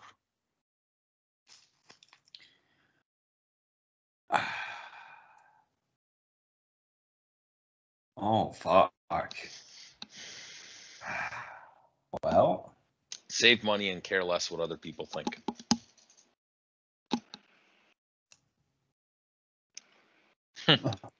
always remember to look both ways, always, before crossing the street. That's a good one for you. Keep all things in Yeah. mind at the intersection. Walk I as like little number as 3, by the possible. way. I don't know. Yeah, I told him when he came to the live show, I was like, Nick and Shelby are gonna have fun with this one. If the U.S. invaded Canada, which part would fall first? All of it. Realistically, yeah, there isn't we don't have that great a defense. We're just kind of hoping that The nobody problem decides to is- attack us. Well, and the problem is too, we just spent $600 million on an election that didn't do anything. Well, there were a couple and of that changed. There was a couple. yeah, but it virtually no change. So I mean, it doesn't Yeah. matter. We don't have reliable leadership. We barely have a reliable military, and when we do have a reliable military, it's filled with sexual assault allegations. So, I mean, probably the West. If we have to go by area, Western Canada would fall first simply because they would think it's not real, and then we would get to Middle Canada where it'd be like, shit, we probably should do something, but there'd be too many people in it for themselves and not in it for anybody else. And then we get to Eastern Canada, that's the islands. They've got the boats, so they would probably go last. Well, the territories, I don't know. It's winter up there. There's no reason to go up there. Let's be honest. Please don't invade Canada. Yeah, Please. just don't Oh, invade wait, Canada. Wait. I think I know Shelby's answer to this. But Shelby, if the U.S. did invade Canada, what would you do? Get in my truck and head as far north as I can. I knew it. I knew that was going to be the answer. Driving to Alaska. You know what? The Maritimes would probably be a good place to go to because, like you said, there's going to be a lot of boats there, and it's probably not the first place they'll attack because there's not that many people out there. So you just get in a boat and fuck off. Just go down to the South Coast, down to Florida, and be like, "Yeah, I've always been American." I mean, in theory, that would work. Yeah. Yeah, you guys don't see Shelby and Joe, but Shelby could fit in fucking Louisiana, Texas, Mississippi, Alabama, those fucking states. I feel like even though I say I don't have an accent, that I do, and I think that might give me away, especially in Mississippi or Alabama or some shit. Oh yeah, you fit in looks wise, but the second you're like, oh yeah, that's a boot, they'd be like, hey, wait a minute. There's something wrong about this cousin. There's something wrong about you, buddy. You don't. How come you don't talk like us? Like, oh, shit. I don't remember no cousin Shelby. Yeah, fair. How old were you when you had your first kiss? 31. Really? No. I was gonna say. I'm gonna say 19. Wow, really? Yeah. Holy shit. Is it one that counts or one that doesn't count? What does that mean? Yeah, what does that mean? Well, if we're saying the first kiss, are we talking well, not your mother kissing you on the cheek. Are we talking the stupid kissing booths, or are we talking like that first girl you kissed, that first one? That first girl you kissed. 24. Oh, damn. No, 23 actually. Sorry, 23. Oh, that makes it better. Right. Still, that's surprising. Yeah, you're a late bloomer. I was 4. No. Yeah. 4? Yeah. Jesus. How do you even remember that? I have a good memory. I guess. Fuck, I can barely remember anything before I was 10. It all just kind of blurs together. An old black and white movie you love. Gotta go with old horror movies, Frankenstein, Wolfman, that kind of shit, man. Fucking old school Godzilla, baby. Oh, Yeah. Godzilla. Why did I think of Godzilla? I haven't seen that one. That's like one of the few Godzillas I haven't seen. 1957. Oh, 1950, yeah. 54, 56, I think. Something like that. Black and white Godzilla. It's all like horrible, like filming and shit. It's like, yeah. Yeah. Oh, fuck yeah. I love Godzilla. I gotta go with the original 1968 Night of the Living Dead. Favorite snack? Chips.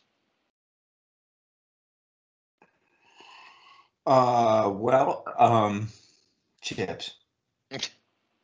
Shelby. And What? What? What? What?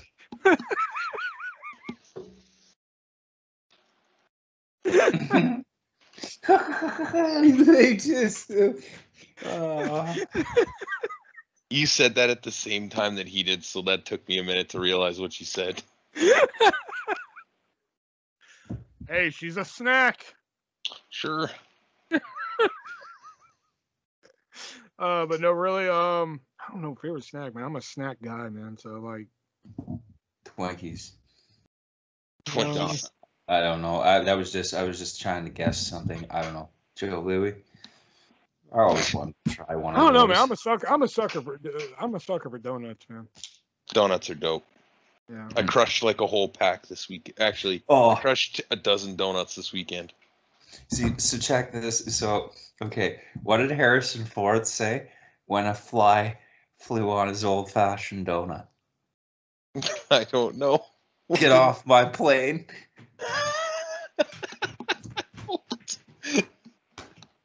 Like all right, thanks for coming, everybody. Good night.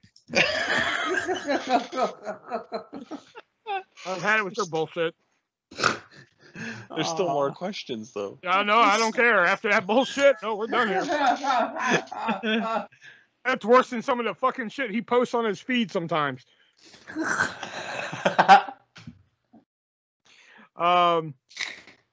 Who would win in an arm wrestling match? I assume he means between us. Yeah. I think Shelby would win that one. Shelby's got that one. I ain't winning shit. I actually haven't won that many arm wrestling matches, to be fair. Yeah, but I think you'd have us licked. Probably. Pretty muscly. If you could turn your bedroom into a big wrestling ring, I'm gonna rephrase this question because he kind of lost me with it. Yeah. If you could turn your bedroom into a big wrestling ring, would you? You're damn right I would. Wait, when he says, because okay. Into a big wrestling ring, of course, it still have the bed and stuff like a regular bedroom. So, like, are you saying that, like, instead of walls, I'd have ring ropes? Is that kind of the idea here? I have no idea. Because then he even followed it up. He was like, follow up to number 8. Who would turn their bedroom into a wrestling ring? So I was just like, all right, I'm just gonna change the question. All right, I'm guessing that your walls are ring ropes. So, you know what? I'm just gonna say sure. Why not? Yeah, sure. Why not? I'm down. And his last question here: as a kid, did anyone have WWF wrestling sheets? If they made them for adult-sized beds today, would you buy one to sleep on it? I was like, what does he mean by wrestling sheets? And I was like, he means for beds. Okay. I didn't have any as a kid. It depends on what they looked like as an adult. If it was like logos, if it was like DX logo, for example. Okay. The HCW logo, for example. So let's say you're bringing a chick home. you lift up your sheets, and all it is like a bunch of rainbows and New Day and No, you lift the sheet up, and it's like the old school WWF logo with Hogan flexing and Warrior and Roberts and shit. Yeah, like yeah. And then she even looks past that, and she's like, "Put on some music," and you're like, "Okay." No, it would be even better if it was no. Put on some music.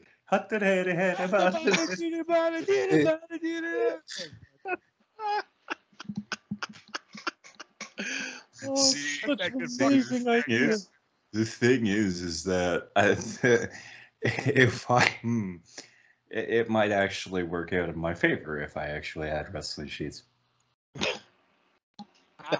I can actually say that. Got like tombstones written with like Undertaker, rest in peace. No, but think about when like it's all like the ECW barbed wire and it's got all the purple lettering and stuff. That'd be sweet. It's barbed wire. Not actual barbed The girl wire. would be Well, like, the girl with me would be like, "Do you really have wrestlers on your sheets?" I'm like, "Yes, I do." Now, excuse me, I have to go get my milk. Hold on. Hold on, my mom left a note on the inside of my sweater. Hold on. Oh Lord, that's a good question. I like that question.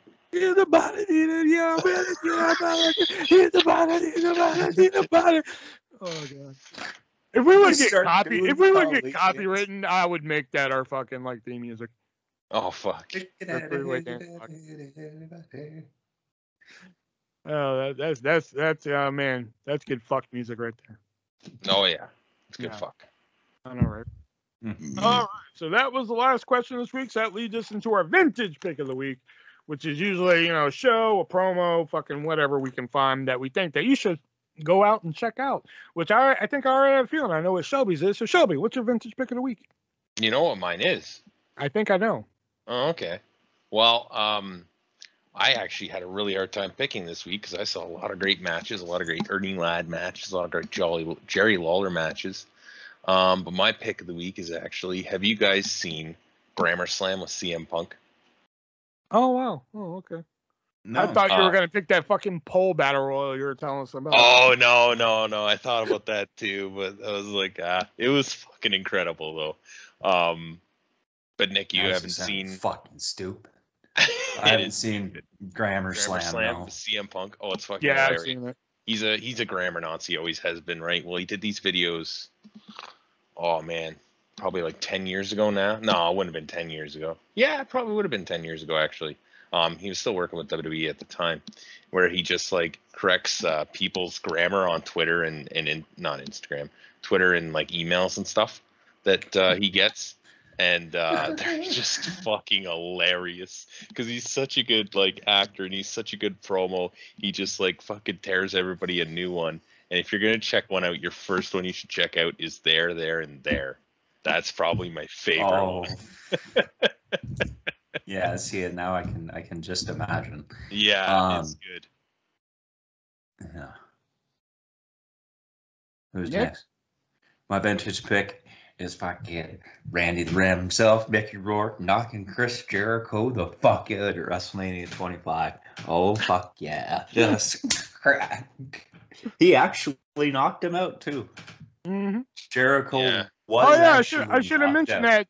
I should have mentioned that during the review, but I'm sure you guys know, but for the listeners at home, but he was actually scheduled for a match against Chris Jericho at WrestleMania 25, but because Rourke doesn't really know the wrestling business that well, he opened his fucking stupid mouth and said they're like, yeah, I'm going to have a match with Jericho at WrestleMania before it was actually supposed to be announced. And Vince canceled the match. And plus, on top of all that, his agent, Mickey Rourke's agent, thought it would hurt his chances of winning the Oscar, which in the end didn't really fucking matter anyway. So they changed it to just like a little cameo at WrestleMania instead of a match. But he actually, and then he brought an extra with him so that in the event the wrestlers went into business for themselves, he would have somebody to back them up. So he got to the point where there was so much heat, or so much imagined heat that Mickey Rourke, I think it was Frank Shamrock, I went with him. I didn't know. And my vintage pick of the week is a little out there, but as you guys know, Matt Hardy made his deletions very famous in TNA. Yep. My favorite one was the tag team Apocalypto, where it took place all over the Hardy compound. Was that with Decay? Yeah, that was with Decay, Rock and Roll Express, the Ugly Ducklings, James Storm's team at the time, the Revolution. Just a bunch of fucking craziness going on in this match. It's all sorts of bonkers. Yeah, oh god, it's 7 different ways of bonkers, man. It's just it's a good little watch. Yeah, I think Road Warrior Animal makes like a fucking cameo in it. It's a fun little watch. You know, because like when the first deletion happened, or the final deletion, when that happened, I was just like, they're out of their fucking heads. Yeah. They have finally lost their goddamn minds. Yeah, everybody kind of said that. Then the second one happened, I was like, that was actually kind of entertaining. Yeah. Then the third one happened, I was like, wow, that was really good. Then Tag Team Apocalypto happened, I was like, wow, that should not have been that good. Like I had way too much fucking fun watching that. Yeah. So they got better as they went on. But like the first one they did when it was just Matt and Jeff, I was like, they have lost their fucking heads. That was how Jeremy Borash actually got hired by WWE. Oh. He produced all those for TNA. Yeah. And that was what got him hired by WWE. Because of his knack for creative ideas. And they had hired him on for NXT Creative. Well, then why are they still making shit? Ask Bucky Beaver, pal.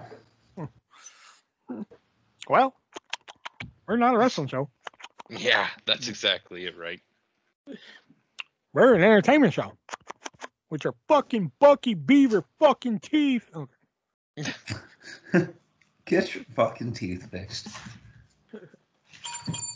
There's the bell. So you guys know what that means. That signifies the end of the 3-Way Dance Wrestling Podcast. I don't know what we're doing next week. We'll have to figure out something. Wait a minute. No. I was like, oh no, Extreme Rules is next week. Yep. Yay. Yeah, Extreme Rules, where they've announced one stipulation to a match. Extreme Rules, it's regular competition. I know, right? It's wrestling rules, so Shelby will be happy. Like, and the only stipulation they've announced is a triple threat. No, they've announced Reigns and Demon will be Extreme Rules, but like still nothing else. Yeah, it'll be Extreme Rules. Here's a chair. Here's the Usos. Here's Brock Lesnar. 1, 2, 3. Here comes Crown Jewel. I don't know. Yeah, like, why even have the match if they've already announced Reigns versus Lesnar for Crown Jewel? Because they're trying to say that it'll happen regardless if Reigns is the Universal Champion or not. So that's how they're hyping that. But I mean, come on. There's no way Finn Balor's beating fucking Reigns. There's no way. No, I agree. I guess we'll find. Oh no, you know what? No, Extreme Rules is the week after next. We got to figure out something next week. No, wait, Extreme Rules is this week. Is it? Yes. Because last night was Go Home Raw. Oh, okay. Yeah, it's 26th. Oh, okay. All right, good. We don't need to figure something out. All right, guys. So leave your questions in the comments down below, and me, Nick, and Asscrack here will answer them on the next episode there. So until next time, guys, from Nick and Shelby, be breezy.